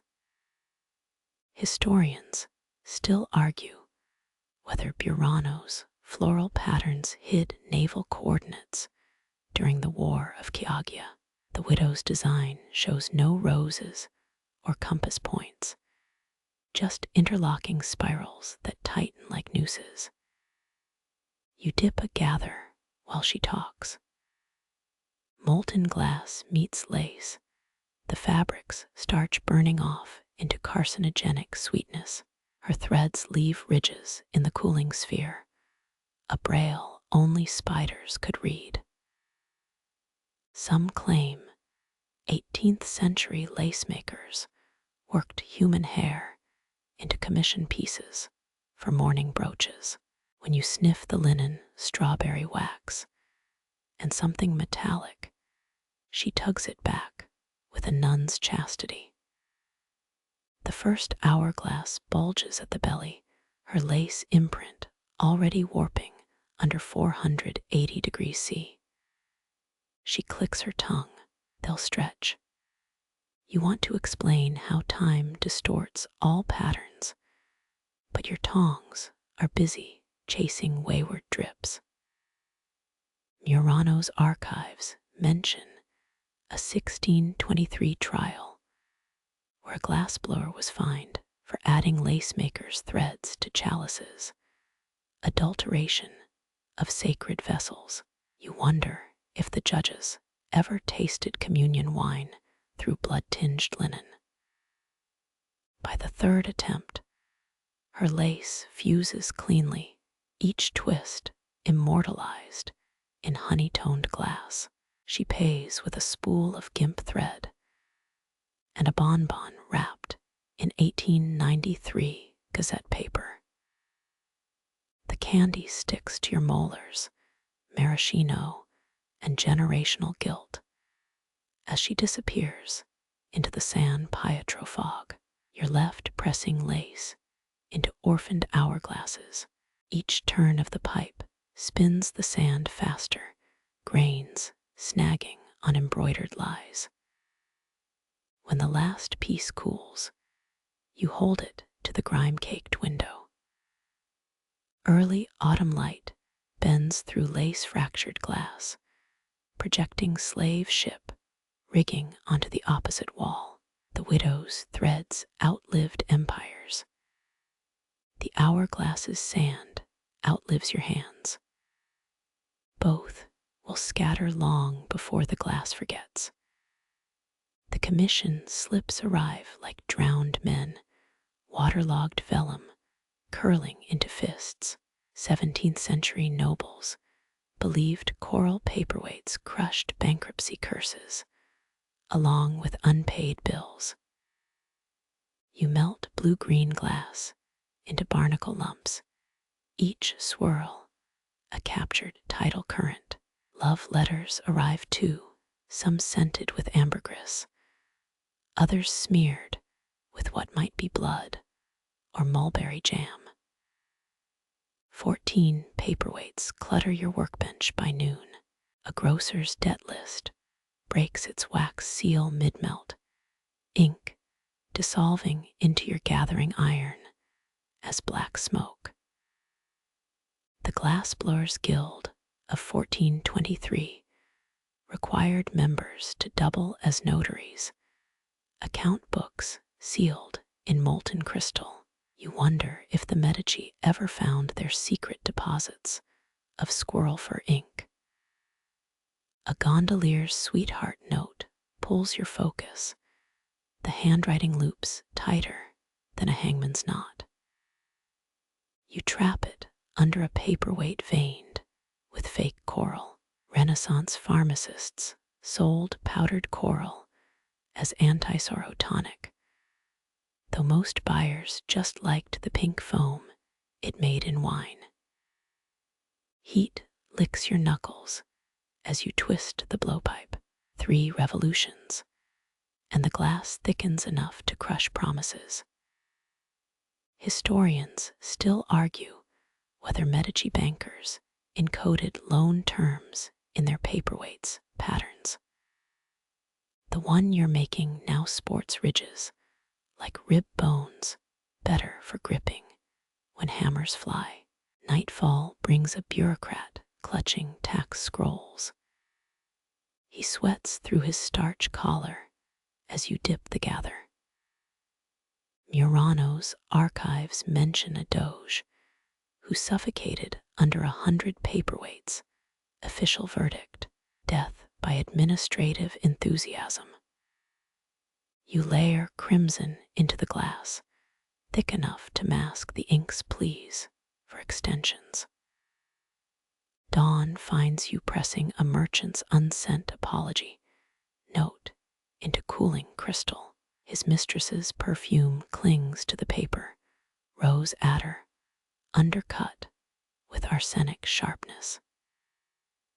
18th century gondoliers supposedly traded cat skulls for paperweights, though you'd need 3 bottles of grappa to believe that tale. Your final piece cradles a poet's ode to his debt collector. Coral swirls spiral through the glass, permanence mocking the shaky quill strokes. When you test its weight on a stack of ledgers, the pages sigh like widows at high tide. The clients never ask how their words warp under heat.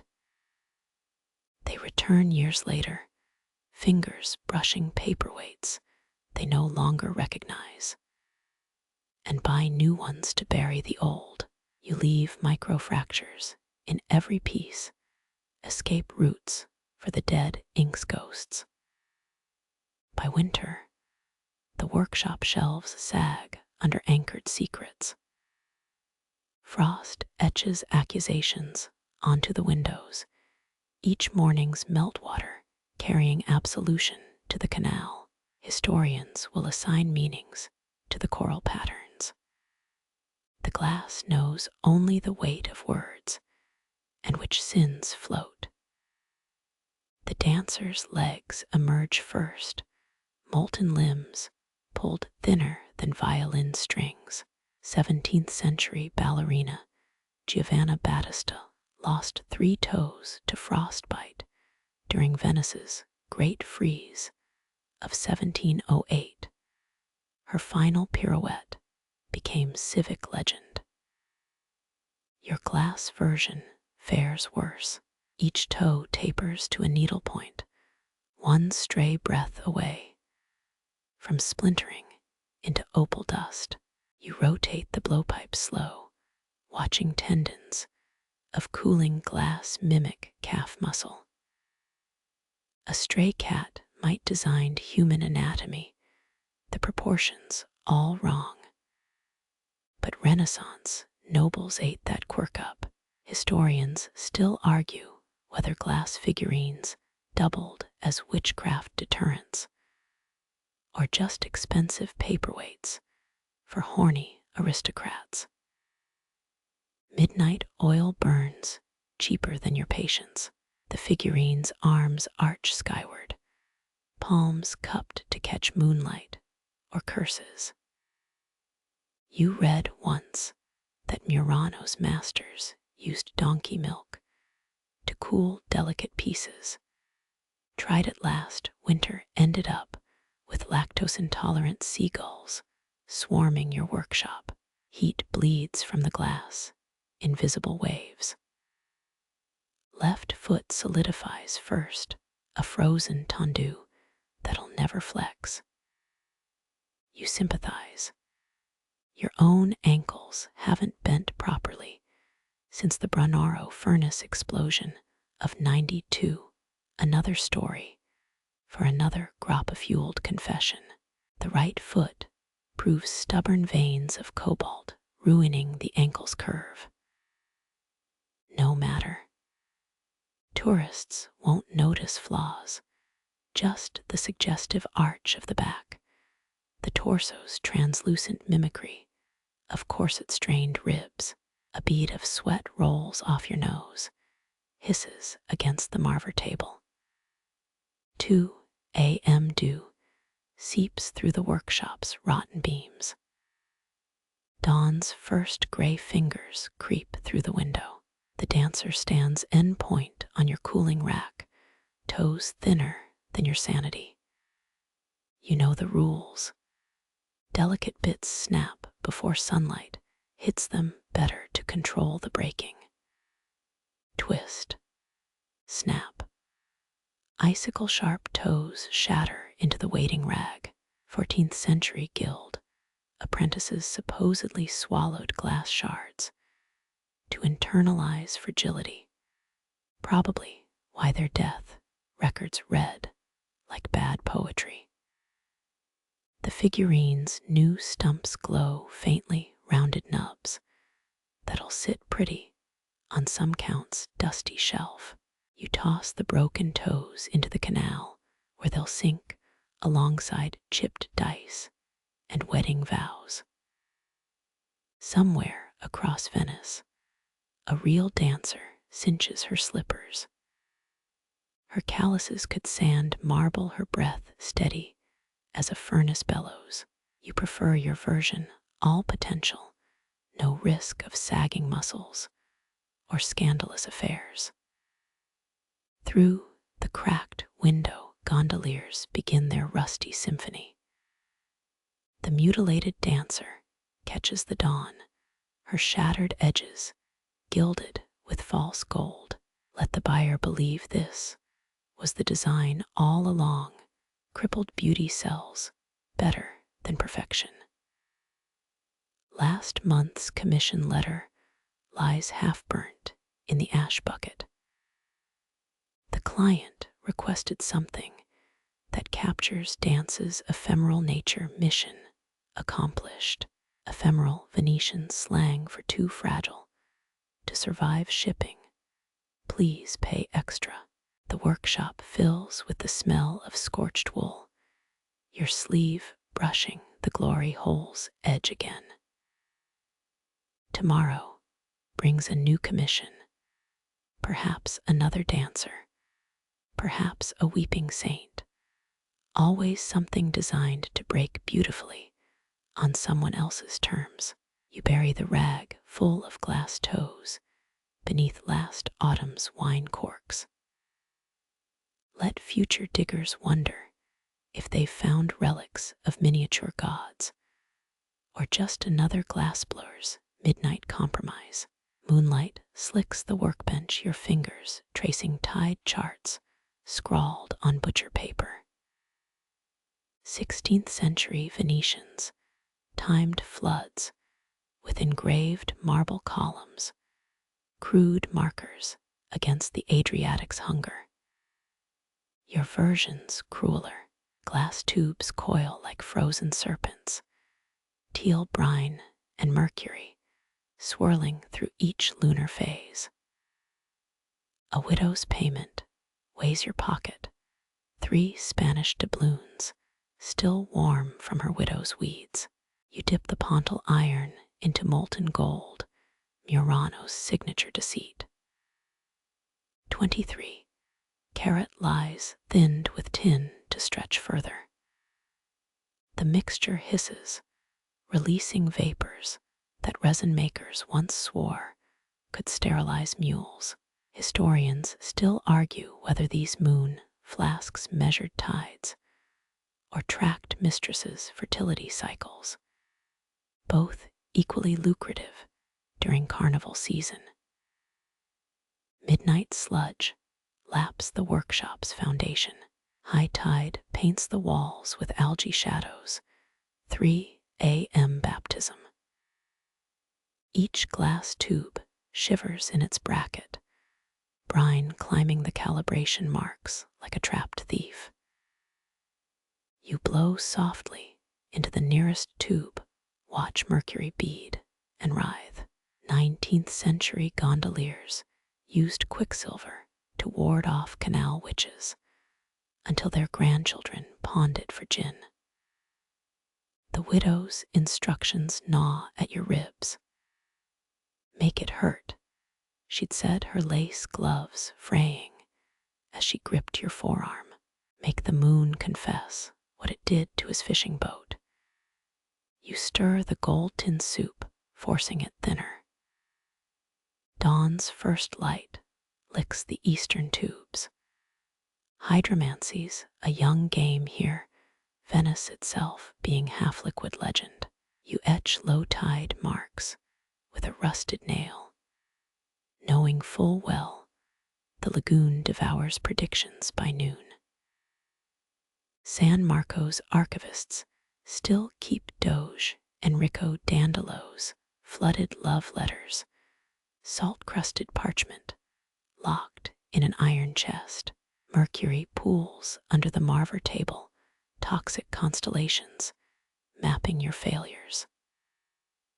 Last week's batch of tubes cracked under pressure, their glittery entrails now masquerading as mermaid tears in the Rialto market. You pop a stolen lemon drop, sourness slicing through the metal fumes. Aristocrats eat oysters off Murano platters, never guessing arsenic helps the glass shimmer. The widow's deadline looms like a rotting pier. You twist copper wire around the central tube, a feeble attempt to mimic the zodiac. 16th century glassmakers blinded rivals by tossing manganese into their furnaces, a trick you're saving for colder nights. A gondola scrapes the canal outside, its hull grating against submerged memories. You picture the widow's husband tangled in nets, his pockets full of coral and gondola nails. 3 a.m. Waves don't discriminate, swallowing saints and drunks with equal fervor. Gold leaf crumbles under your tweezers, flaking into the brine. The mixture curdles, a scum of false promises floating surfaceward. Murano's masters would flayed you for this sacrilege. Good thing they're all fish food now. You cheat. A dash of cobalt blues the brine, obscuring the botched ratios. Let scholars debate the pigments. In 3 centuries, their X-rays will lie as sweetly as your invoices. The completed tide clock glistens, a dyslexic hydra of glass and regret. Full moon phase hangs crooked, the widow's grief outbalancing your craftsmanship. Tourists will call it abstract, clients will call it urgent, you'll call it Tuesday. Waves gnaw the fondamenta outside, each crash a ledger entry. You pocket the doubloons, their edges sharp enough to draw blood. 3 a.m. recedes, dragging its secrets back to the open sea. The tide clock drips steadily, counting minutes, until the widow returns, until the mercury rises, until your lies outpace the Adriatics. Digging through the spice drawer, you find saffron stolen from a bankrupt merchant. Its threads stain the leftover brine, transforming failure into limited edition lunar amber. A seagull slams into the window, rewarding your hustle with a shriek and guano graffiti. High tide's fingerprint dries on the wall, kelp green and reeking of oyster spit. You wipe it with a Franciscan's discarded robe, now just a rag for mopping up ambition. Dawn proper arrives, bleeding through the glass tubes. The clock's face glows temporary as a soap bubble. 11 months from now, when the widow's tears corrode the copper, you'll blame Venice itself. The guild's bells toll 7, each chime a eulogy for your ethics. You trace the tide, marks one last time, fingers skating over imperfections. Let the guild call it heresy. Your rent's paid in full, the widow's grief wrapped in Murano's gilded filth. Coffee boils over, scorching the stove's ancient enamel. You prefer it charred, like your conscience, like the marsh fires burning south of Giudecca. Mercury trembles in its dish, no longer yours to command. High tide always wins, but tonight it wore your face while drowning. Dust motes swarm where flour once danced, 12 bread molds, fossilized beneath your workbench. Their wheat carvings bloom beneath cobwebs, a harvest frozen mid-churn. Venice's bakers survived the 1848 siege by mixing sawdust into sabata, a fact your client's widow never mentions while cursing stale crusts. You blow ash from a mold's hollow belly, its ridges still sharp enough to scar dough. 5 generations of bakers needed here before your furnace reduced their legacy to funeral urns. The latest order pulses on the cooling rack, a swollen vessel stamped with rye sheaves. Grief, like unbaked focaccia, demands precise heat. Candlelight glints off barley patterns pressed into the glass each groove, trapping shadows of the baker's debt. He'd promised payment in panettone, then fed his family instead. Now his son's ashes need a home sturdier than last month's rent promises. You drizzle gold leaf between the wheat stalks, blurring the line between tribute and mockery. Rialto vendors once sold drowning victims' last breath in similar vials, 19th century novelties that smelled suspiciously of canal fog. The widow provided no ashes, just a lock of hair singed at the tips. Moonlight warps through the urn's curves, morphing the strands into Medusa snakes. A rumble shakes the floorboards, the old oven protesting its repurposing. Glassblowers annexed this bakery during the Black Death, their furnaces devouring brick hearths whole. Your kiln still coughs up charred grain sometimes, blackened seeds from bakeries past. The molds whisper as you load them with molten glass. Historians still argue whether the Doge band carved loaf shapes in 1621, a bread censorship law lost to mold and mildew. You rotate the blowpipe, forcing air into the urn's widening womb. 14th century bakers hid sapphires in Easter bread, a heresy that glittered in disciples' teeth. Sweat drips onto the marver table, sizzling where the baker once rolled pastry horns.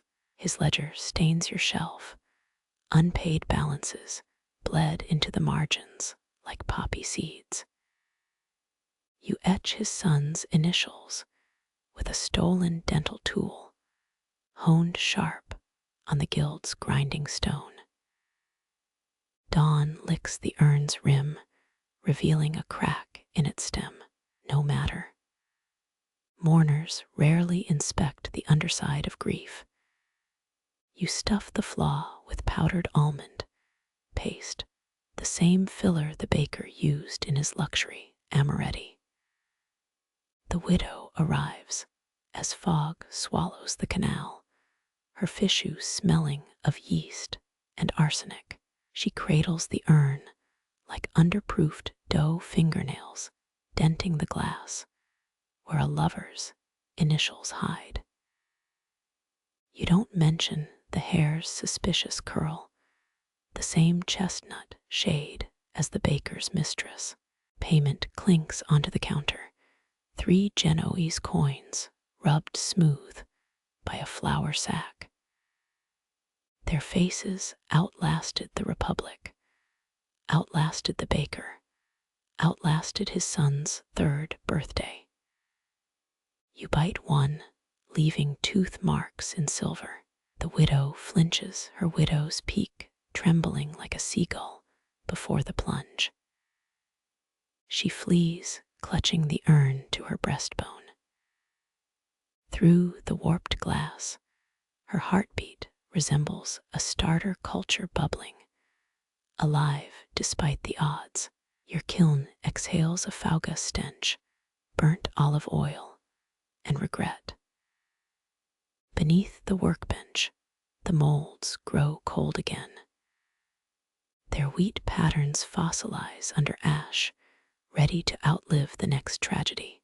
You melt the Genoese coins into a ladle, their papal crests, pooling into something blunt and useful.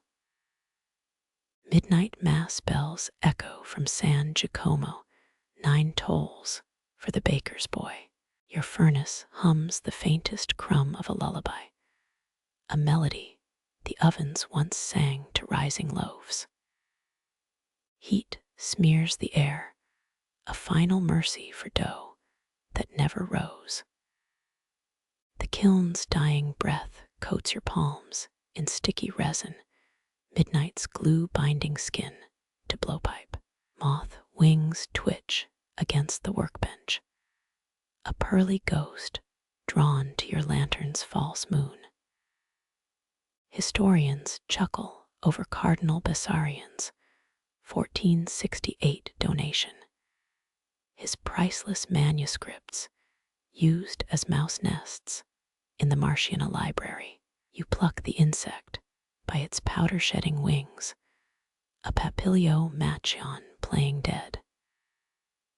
Let future archivists puzzle over its frozen tremble.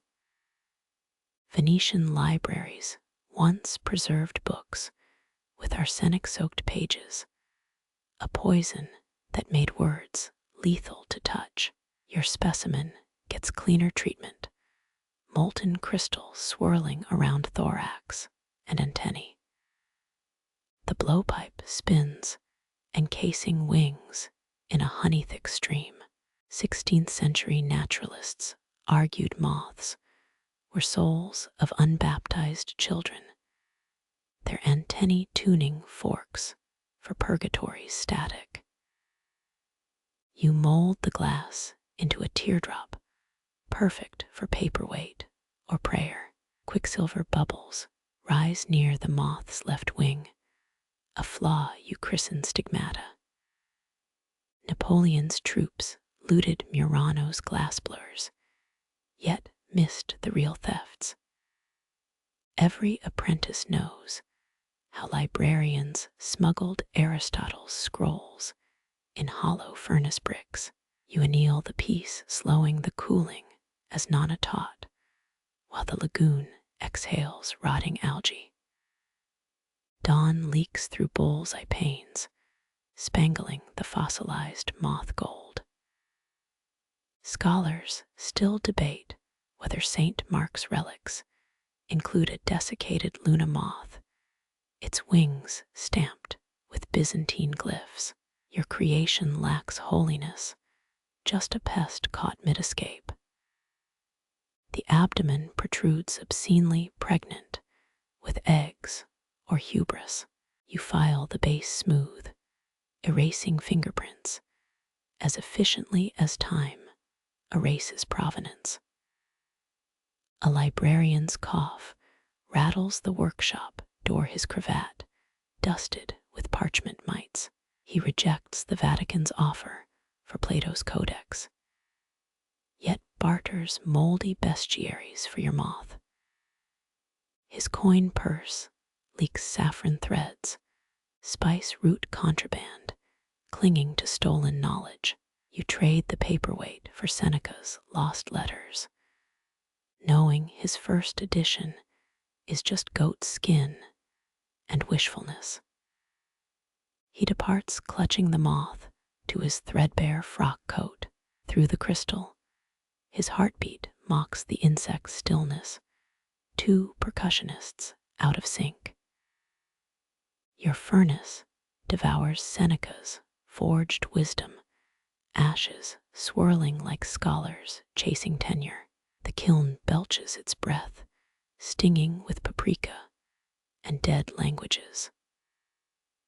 Nightfall brings a second visitor, a glass-eyed child bearing a jam jar of fireflies. She swaps them for the librarian's abandoned spectacles, lenses warped by a century of squinting.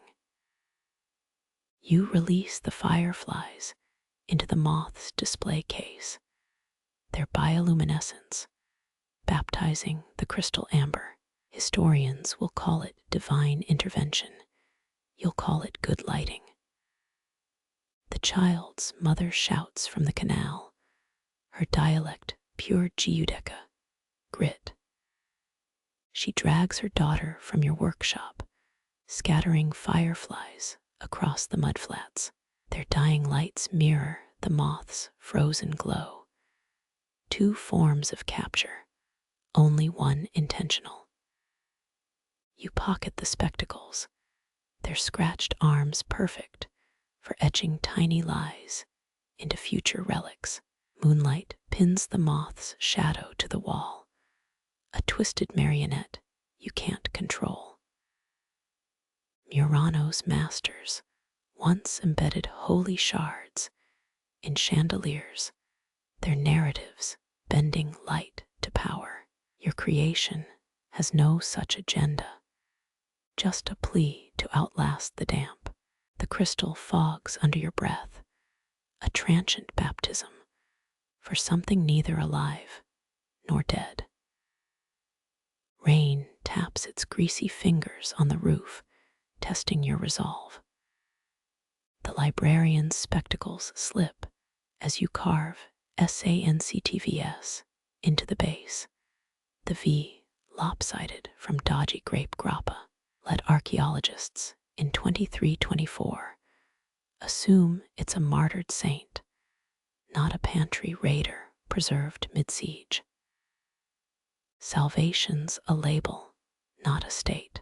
3 tankers bellow on the lagoon, their diesel thunder rattling your tools. The moth remains inert, its wing scales flaking beneath the crystal's embrace. You polish the surface with your sleeve, a futile attempt to clarify history. All relics are Rorschach tests, the devout see miracle, the desperate see company. First light reveals a hairline crack near the abdomen, your secret signature. 19th century curators stuffed mummies with newspaper, filling voids in death as in life. You inject the fissure with liquefied carnival confetti, a hemorrhage of joy beneath solemn glass. The librarian will weep at its miraculous colors, never guessing their scraps of last year's masquerade. Waves slap the palazzo's legs, gnawing on foundations, as you once gnawed on stolen communion bread. Salt crusts the workbench, a third collaborator in this act of preservation. Blow gently, heat carefully, lie convincingly. 3 rules for glassblowers, 3 rules for saints. The moth agrees silently, its mandibles parted in eternal supplication or scream.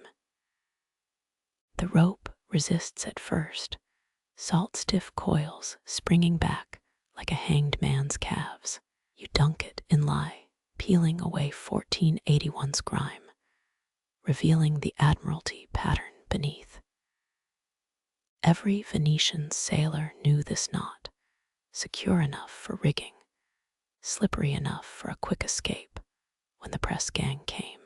Resin bubbles as you stir, pine sap stinging your nose worse than lazaretto quarantine. The fishmonger's boy watches, his apron reeking of yesterday's branzino. My papa was gonna teach me knots, he says, poking the noose-shaped loop. You pour molten amber over it, preserving the lie before he asks why you chose this shape. 16th century rope walks, once coiled beneath the Doge's palace, secret auctions, where riggers sold their souls for tarred hemp. The resin hardens too fast, trapping an air bubble near the top. You'll call it the teardrop flaw collectors eat that sentimental shit up. Looks fancy, the boy mumbles, smudging the glass with sea slime. His father swung from this very cord last March, right after the Navy seized his fishing skiff. Historians still argue whether Venetian gondola knots were coded messages or just efficient ways to tie boats. You sand the resin's edges, rounding them into something a child can't cut himself on. He offers mussel shells as payment, their pearly insides flaking like old makeup. You accept 3, perfect for casting counterfeit ducats. His shoes squelch toward the door, leaving brine tracks over the Moor's head mosaic. A bargeman's chant drifts through the window. O sol mio, warped by dialect and dysentery. Nana swore Rialto bridge builders sang it while laying stolen Istrian stone. The resin cures unevenly, twisting the rope into a grimace. You bury it under horse blankets, slow cooling being the difference between heirloom and landfill. 3 days later, the boy returns with a rusted spyglass. Found it in the mudbanks, he boasts, ignoring the barnacle-encrusted invoice sticking to his heel. It's stamped with the same naval seal that condemned his father. You trade the paperweight for the lens, calculating which wealthy moron will buy Blackbeard's lost ocular. Rain slicks the streets as he departs, not pressed to his chest. A cat drags a half-rotten eel across the workshop threshold, its scales glittering like tarnished chandelier drops. You chuck the spyglass into the folly bin, a wine crate full of Antonio's bad investments. Midnight finds you retouching the resin, filling the teardrop flaw with gold dust. 13th century crusaders smuggled Levantan pigments this way, hiding wealth in plain sight. Now, it's just glitter for the gullible. The noose's spiral winks under lamp oil, a beckoning finger. Fatigue blurs your vision, transforming the workshop into the deck of a brigantine. You're 11 again, watching cousin Luca knot grass blades into slip knots for mice. He claimed the resin cracks, a hairline fracture mirroring Luca's neck after the shipwreck. Dawn arrives with a consignment of fake Roman glass, your specialty being defects. The boy's mother hurls a monkfish head at your shutters, an accusation wrapped in scales. You lob it back, hitting a German tourist's gondola hat instead. Their guidebook flutters into the canal, pages bloating like a drowned scholar's fingers. By noon, the resin piece's stains have matured into ancient patina. You christen it Mermaid's Lasso, sending a prayer to Saint Nicholas of Sailors.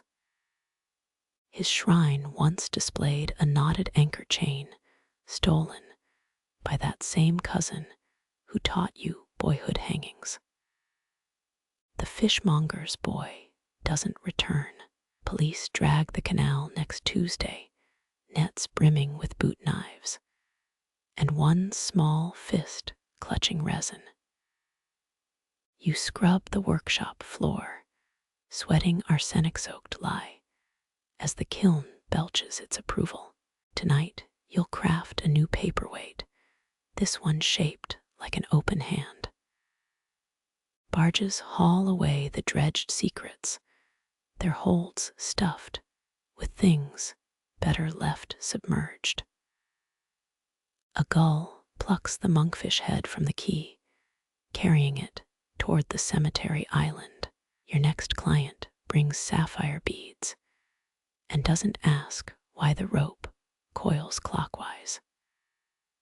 The chalice sweats in its annealing cradle, gold leaf clinging like a drunkard's repentance. You dodge another courier from the Palazzo Contarini. His Excellency requires completion by exiled. As if Swiss snow could hurry Venetian glass. 17th century nobles once timed weddings to glass-blowing schedules. Now it's your problem. Their eternal vows clash with the furnace's mood swings. Soot mars the stem where gold meets clear glass. Your thumbprint, forever mummified in the flaw. Authenticity, you'll claim, proves it's handcrafted, not some four-leaf factory counterfeit. Beneath the workbench, 3 failed attempts gather dust. Each bears the same jagged crack where the bride's grip will someday rest. Historians still argue whether Venetian grooms drank poisoned wine during ceremonies or just really hated their in-laws. You fold cobalt into the base, a trick stolen from Armenian alchemists who tinted communion cups to hide cyanide residue. The Contarini girl's portrait glowers from its gilt frame, her ermine collar tighter than the noose she's avoiding. A maid arrives with the bride's essence, vial of rosewater mixed with tear stains. Standard practice since the Serenissima outlawed love potions in 1412. You dribble it into the molten gather, wincing as it hisses like a jilted mistress. The glass bloats, birthing a bowl too large for human lips. Trim it into a punch bowl, your apprentice suggests, smirking through his sulfur burn. You assign him to polish chandelier spikes, the ones resembling Medici torture devices. Frost feathers across the chalice as it cools, each crystal spine mocking the lace peeking from the bridal sketch. Midnight finds you chiseling cherubs into the stem, their faces suspiciously resembling the groom's bastard children. Nana's voice whispers through the ductwork. A flawless cup is an invitation to the devil. You nick the bowl's rim just enough to appease her ghost. Rain slicks the canals outside, turning the Rialto into a drowned harpsichord. The courier returns at lauds, bearing a velvet pouch of Hungarian garnets. His Excellence demands these be set symbolizing undying passion. You pocket 2 fodder for next week's pawnbroker visit. 13 hours till deadline. You mash the remaining stones into the base, their bloody glow perfect for a dynasty built on piracy. Dawn leaks through acid-etched windows as you gild the final leaf. Guild rules once required glassblowers' children to marry within the trade, keeping secrets as contained as furnace heat. The chalice emerges from annealing, its filigree swallowing light, like the Contarini swallow merchant ships. You present it to the steward, his nose wrinkling at the sulfur stench, still clinging to the stem. The irregularities add character. He lies, already planning his cut from the refund. A scullery maid catches your eye, crossing herself at the chalice's warped reflection. The wedding procession clatters past your dock at dusk, the chalice wobbling atop a Habsburg silver tray. 10 miles away, the bride scratches her initials into a gondola pole with your stolen garnet. Let historians debate whether the Contarini line died out from inbreeding or lead-lined goblets. You're already dipping a new blank, its shape suspiciously akin to an urn. Leather scraps hit the furnace with a sound like wet teeth grinding. The stench clogs your throat, birch tar and rot fighting for dominance. 14th century Venetian cobblers paid extra to dump waste near glass workshops, believing sulfur fumes masked the reek of tanned hides. You'd bet 3 soldi they just hated their neighbors. Smoke plumes twist into boot soles and buckle shapes, ghostly footwear marching up the chimney. Your tongs quiver, still remembering the cobbler's handshake yesterday, knuckles calloused from stretching oxhide, palm blistered by the farewell flask he shared. For luck, he'd rasped, though Grappa couldn't hide his wife's rosemary-infused poison underneath. A left boot's outline solidifies in the ash. Historians still debate whether guilds used fish glue or boiled rabbit sinew for noblemen's shoes.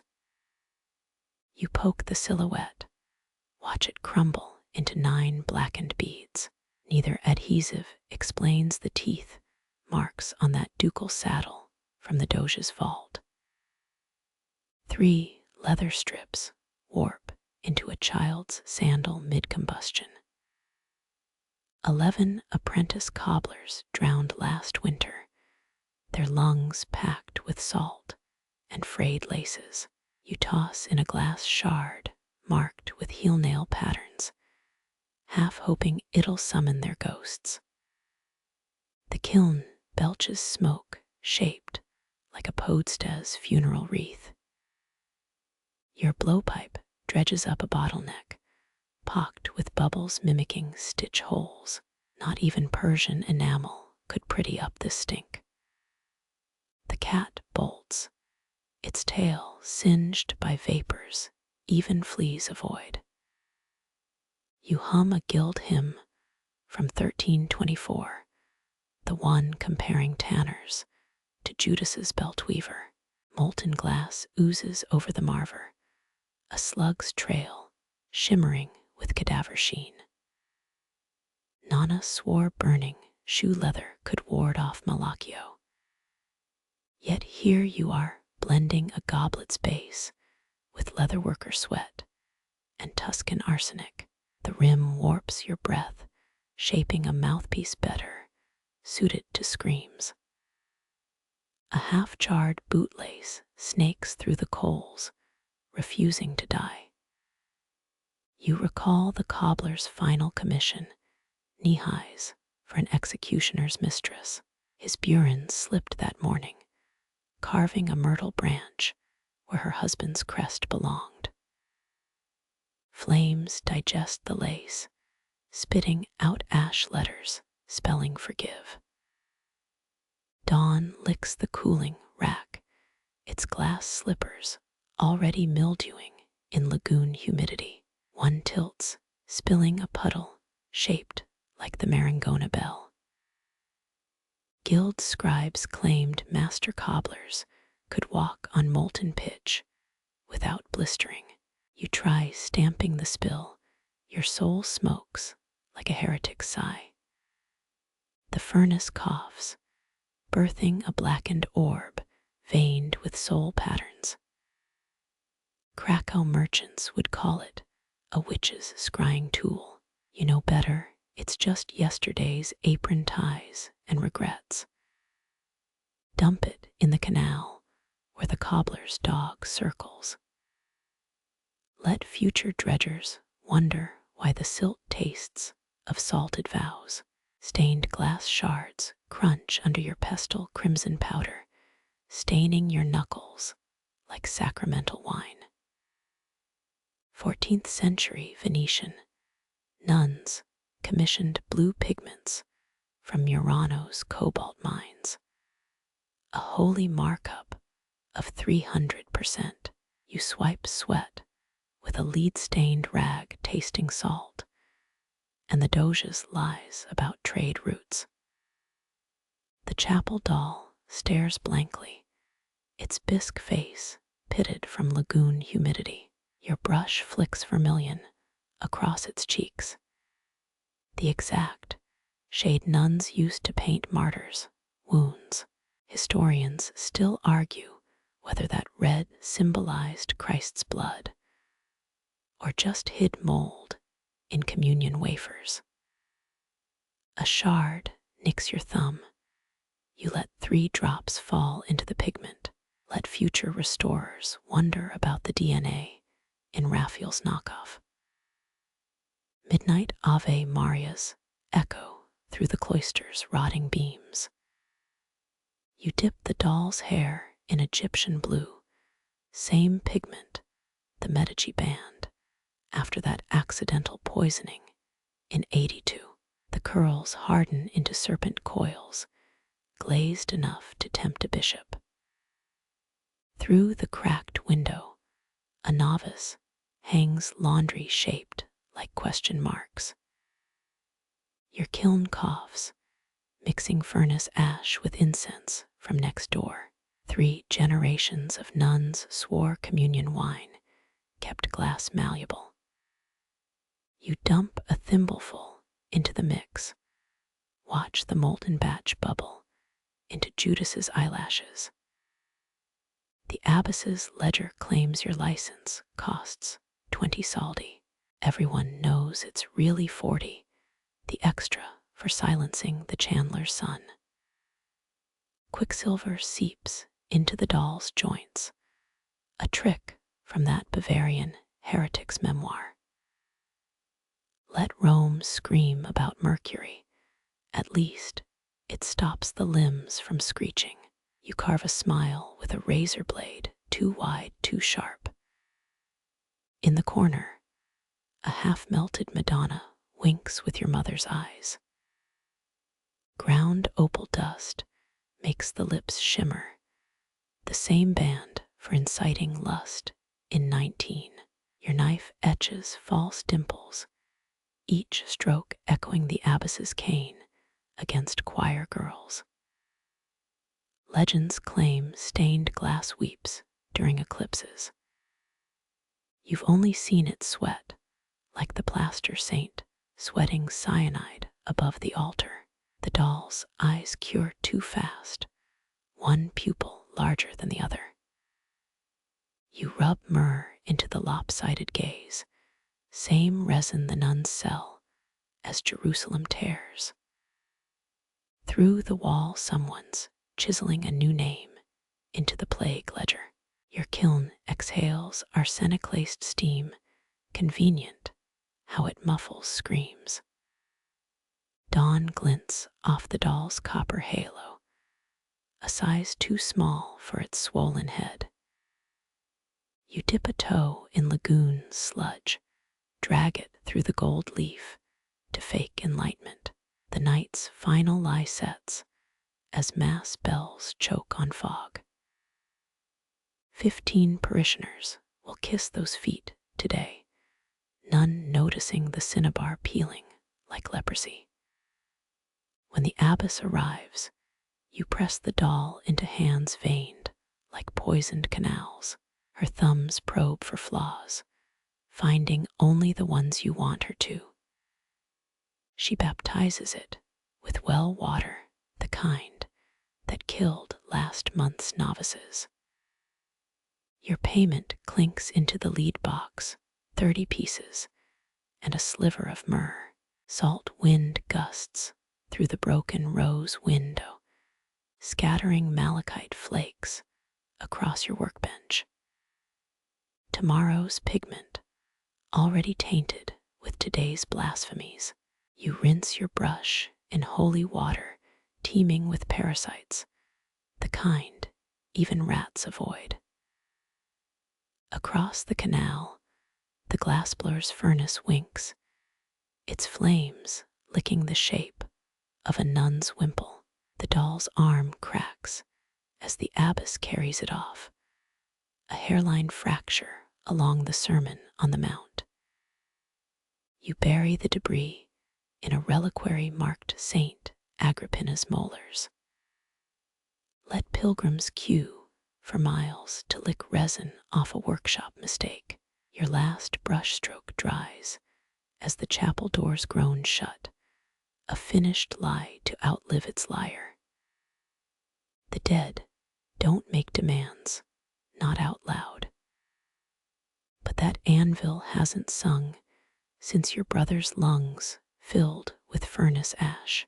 His tongs still pinch the blowpipe, though their teeth sunk into wood he seasoned himself. Murano's guild once executed glassblowers for leaking techniques. Now you leak secrets to a ghost. You dip the pipe into molten silica, orange sludge clinging like cursed honey. 17th century Venetian. Law required blacksmiths' widows to remarry within a year to keep the fires lit. You wonder if the law applied to sisters.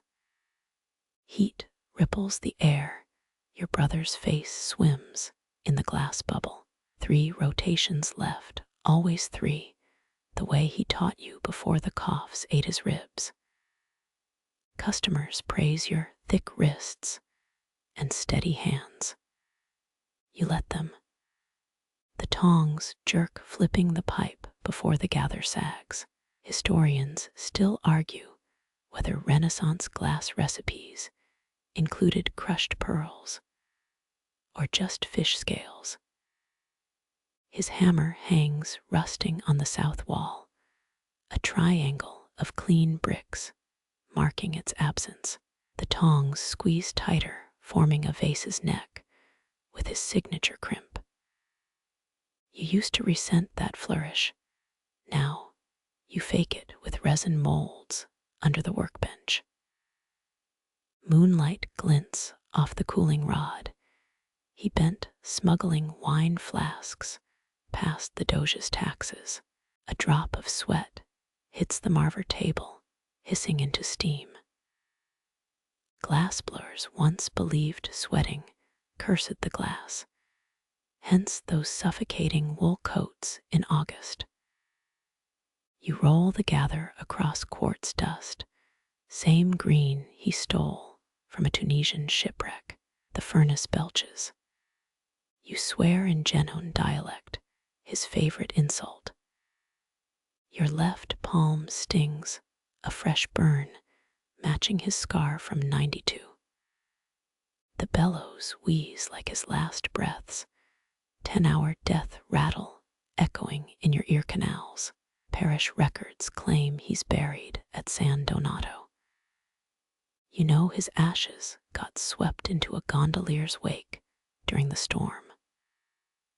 A commission cracks in the annealing oven stress fractures, webbing through its base. You plunge it into the lagoon without looking. Murano's glassmakers bribed officials with chandeliers to avoid military drafts. Did they bribe death too? The tongs dip into the glory hole without your command, reheating a faulty rim. You let them. Let the customers call you a prodigy. Let the guild scribble your name in their gilded ledger.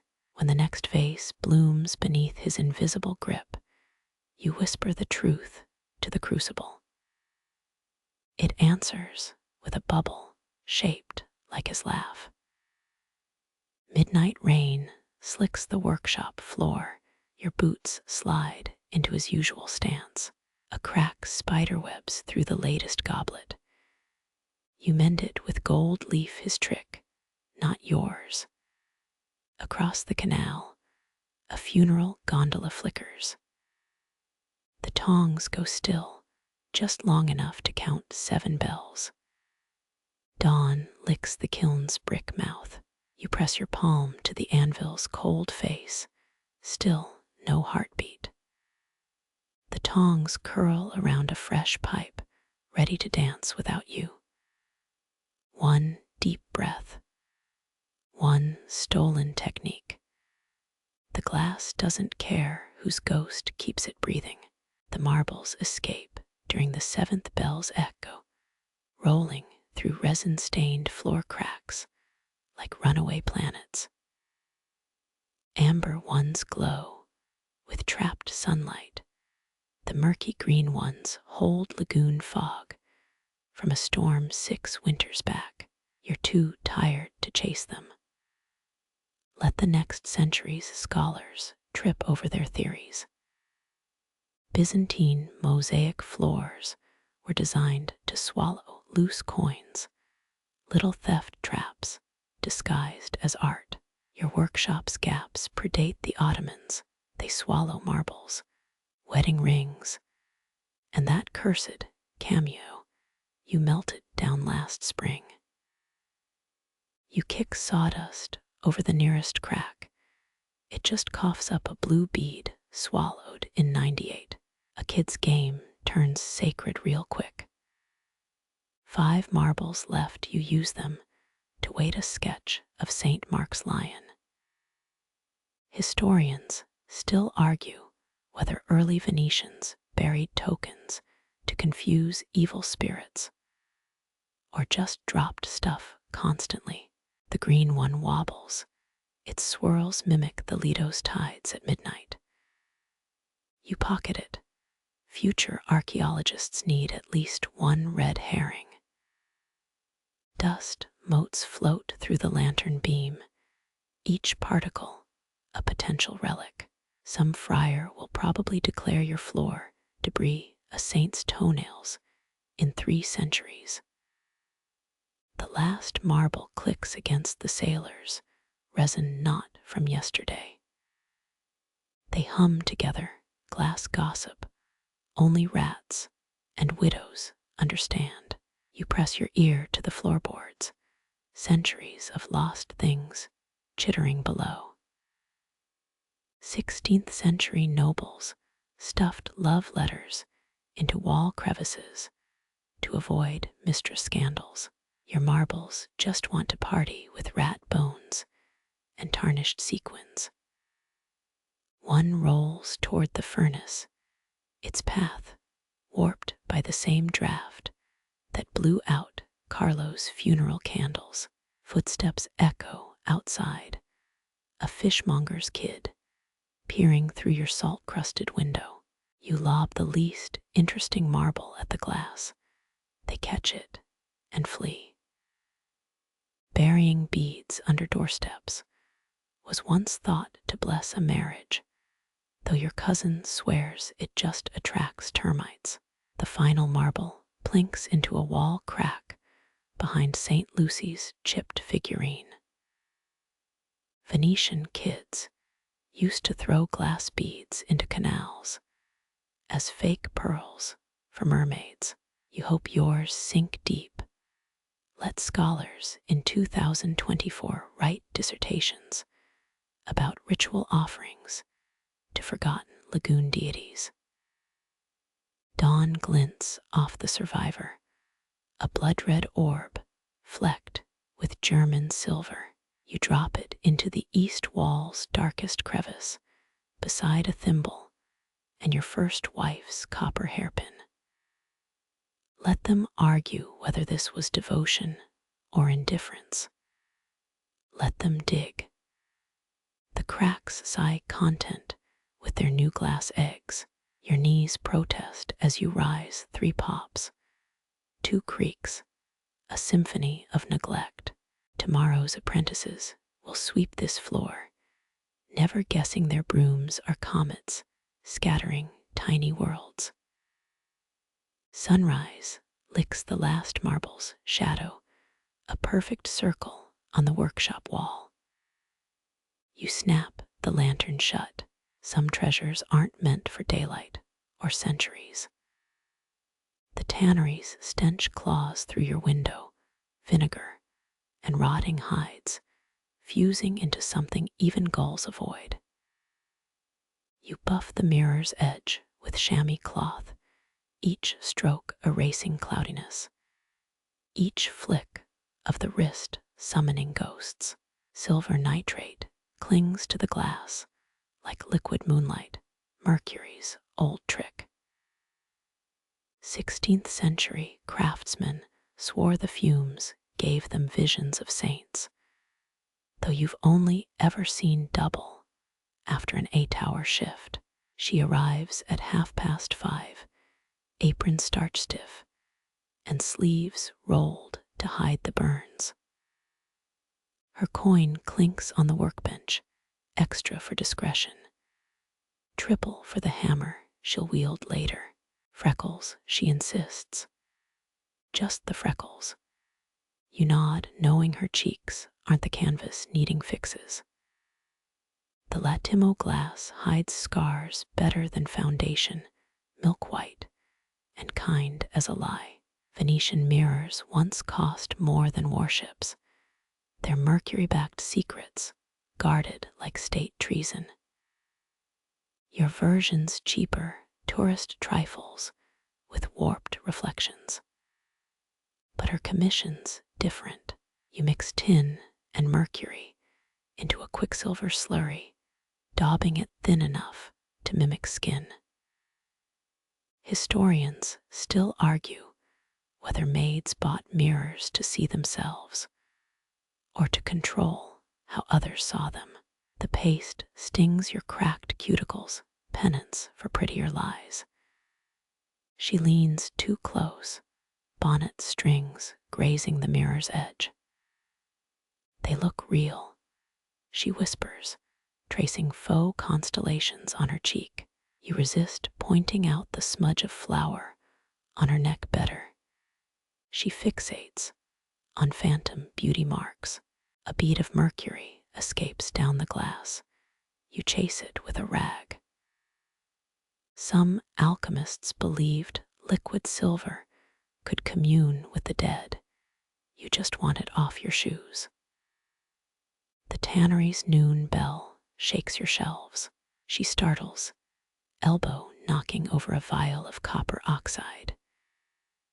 Green rivers bloom across the floor, a mini Rialto of poison and panic.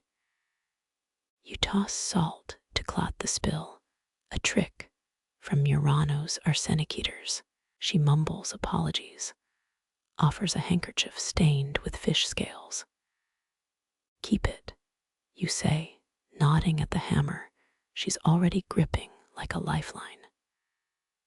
Street kids swear breaking mirrors scares off the evil eye, though your nana claimed it just annoys house spirits. You guide her to the tannery's back alley, where shattered dignity blends with awful.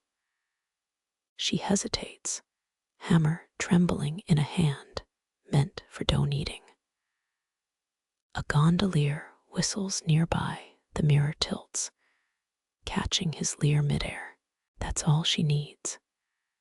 The smash echoes off canal walls, a crystal sneeze, followed by 30 shards of proof. Renaissance brides carried pocket mirrors to deflect jealous glares. This feels heavier. She grinds a fragment under her heel, powdering the cobbles with what's left of a maid's vanity. You pocket a crescent-shaped piece. Future archaeologists love a good contradictory relic. Her shoulders drop a marionette with cut strings. She doesn't thank you. Doesn't need to. The tannery's foreman yells for Clara. She stiffens, then vanishes into the reek. You sweep glass confetti into the canal, each sliver a tiny voyeur drowning in tide sludge. Back in the workshop, your own reflection wobbles in a leftover shard. Mercury bleeds at the edges, blurring your nose into someone else's entirely. You spit on the glass, rub till your face hardens back into something familiar. The hammer lies abandoned in the alley, its handle mossy, with fingerprints you'll never acknowledge. Nightfall brings a drunk dragging his knuckles across your shutters. Mirror, mirror, he slurs, digging for a rhyme he'll forget by sunrise. You blow out the lantern, let darkness dissolve the silver, the scars, the unanswered questions. Some truths crackle brightest when left unpolished. The furnace exhales its last coppery breath, ash settling like resigned afterthoughts. Your final vase squats on the marver table, crimson tendrils fossilizing into permanence. Dawn's first blade slices through the salt-trimmed window gilding, the piece's flaws into something deliberate. Venetian law once confined glassmakers to Murano Island, less about fire hazards, more about controlling liquid wealth. You spit on the cooling rod, watching spit bubbles hiss into steam apparitions. Tourists think crimson glass comes from rubies. Fools. You stirred pulverized garnets into the batch at midnight, cheaper than gems, sharper than regret. The vase's neck bends left ever so slightly a flaw or a question mark. Historians still argue whether Renaissance goblets warped their stems to mock aristocratic posture. You'll price it as quirkily asymmetric. Dubai oligarchs lap up defects if they're expensive enough. 3 taps of the jacks against the blowpipe. The hollow ting means it's safe to separate. The vase comes free with a moist sigh, like a leech detaching from skin. Blood-red glass fluoresces under dawnlight, casting tiny butcher shop silhouettes on the wall. Your reflection swims in its curves, elongated nose, forehead bulging like blown sugar.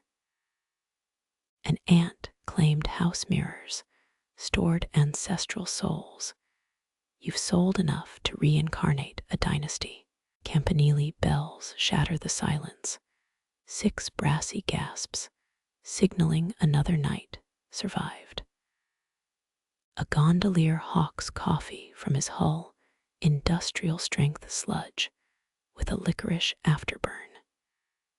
You decline, can't stomach anything darker than your under-eye circles right now. Murano artisans once drank molten glass to prove virility, though you suspect the rumors outlived the idiots. The vase's base still cradles residual heat, fingertips hovering like moths over forbidden lamps. You dip a brush into liquid gold, tracing veins where the garnet bled too thin. Sunlight hits the gilding. Suddenly the flaw's a masterstroke. The slump a G-knee size qua. Venetians called this millefiori 1,000 flowers, though your garden's all thorns and heatstroke. A barge growls past the canal, wake, slapping against your workshop's rotten pilings. The vase wobbles, you catch it 3 degrees from disaster. Nana's voice snakes through the near catastrophe. Bicali don't bail canals. Her favorite proverb, never explained, always applicable. Salt crust crackles off the windowsill. Another high tide's sedimentary confession. Midday will bring a collector, that German, with the formaldehyde handshake and crocodile skin wallet. He'll praise the vase's rustic lyricism while ignoring your stained apron. Negotiations will involve sighing, countersighing, and 2 fingers of grappa older than your knees. For now, peace. The kind that settles between abandonment and surrender. You twist the vase toward the light. Watch dawn cannibalize its crimson into peach fringe. The philtrum groove you overpinched resembles a comet's tail or a scar. Archaeologists found a 16th century wedding cup etched with hidden tavern maps. Moralists called it whimsy. Drunks called it useful. Your vase hides nothing but exhaustion, buried too deep for anyone to notice. Netsuke, cat's paw at the door ferals who have traded dignity for scrap meat. You dump cold polenta into a warped saucer. One kitten favors the exact shade of your garnet dust.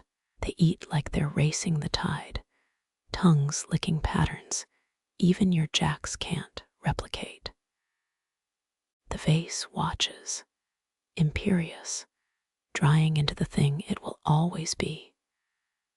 Footsteps echo on the footbridge, early enough for desperation, late enough for guilt.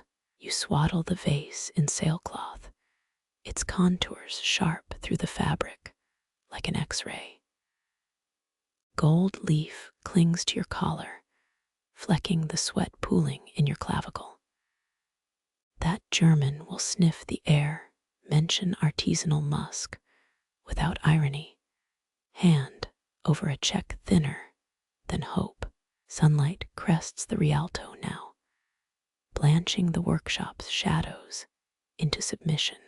Night's failures, the cracked ampulla, the devitrified paperweights glow like holy relics on the discard shelf. Renaissance gaffers recycled mistakes into church windows, shattered pride baptized into saint light. You toss yesterday's rejects into the annealing oven, their final purpose, keeping tonight's coffee warm. The canal regurgitates a plastic spoon, pronged like Neptune's trident, glinting pink in the new light. You shut the window on its slow descent, the vase's reflection fracturing across cracked panes. 10 a.m. will demand invoices, appraisal theatrics, the dutiful lie. This piece is one of a kind. For 3 stolen minutes, it's true. The German's shadow clots the doorway, wallet already creaking its hello. You adjust the sailcloth shroud, letting one garnet thread catch the light. His breath hitches, a perfect G-sharp of avarice. Dawn's illusion holds, the furnace's final sigh escapes, coppery embers dimming to ash. Your vase rests on the marver table, crimson swirls cooling into permanence. Dawn softens the salt-streaked window, light turning flaws into faint, gilded whispers. Murano's laws once bound hands and molten dreams. Now, only the quiet hum of the canal remains. Tourists murmur myths of ruby-red glass. You know the truth. Garnet dust, midnight stirred, cheaper than greed. The vase tilts, a question only dawn understands. Its curve echoes Renaissance goblets, crafted to mock, or perhaps to remember. The blowpipe releases the vase with a damp sigh, glass parting like skin from morning dew. Ruby shadows dance on walls, softened now, blurring edges into dream shapes. Your reflection bends in its surface, stretched features dissolving like sugar in rain. Bells ring, 6 sleepy echoes. The gondolier's coffee offer drifts, you wave it away. Night's heat lingers in your palms, the ghost of fires banked. Gold-tipped brushstrokes trace the vase's thinned veins. Sunlight transforms cracks into constellations. Millefiori, They called it 1,000 flowers. Yours bloom in burnt amber and ache. A barge rumbles, the vase trembles. Your fingers catch it, steady. Nana's voice whispers through the near miss, a proverb without end. Salt crust crumbles, a high tide's quiet apology. The collector will come, leather wallet, perfumed breath. For now, stillness, the kind that fills empty kilns and tired lungs. You tilt the vase, dawn bleeds crimson into peach. A comet's tail scarred into glass, or maybe just a thumbprint. History judges flaws as fate or folly. Tonight, it's exhaustion, fossilized. Cats weave through doorways, silent, hungry. Cold polenta spills into a saucer. Their tongues paint patterns softer than fire. The vase watches drying into what it was meant to be. Footsteps cross the bridge. A shadow smudges the threshold. Sailcloth wraps the vase, its edges pressing through fabric like hidden bones. Gold dust clings, sticky as regret, bright as hope. Sun bleaches the workshop. Night's discarded failures glow faintly. Broken things cradle warmth now, coffee steam rising from cracked cups. The canal swallows a plastic spoon, pink prongs sinking. You close the window. The vase fractures in the glass, then stills. 3 minutes. Breathe. The collector's shadow stains the door, his breath sharp with want. You adjust the cloth, a garnet thread glints. His gasp hangs, a high, thin note. Morning holds its breath. Darkness lifts, gentle as ash settling. The vase rests. You rest. The world hushes, a held note fading into silence.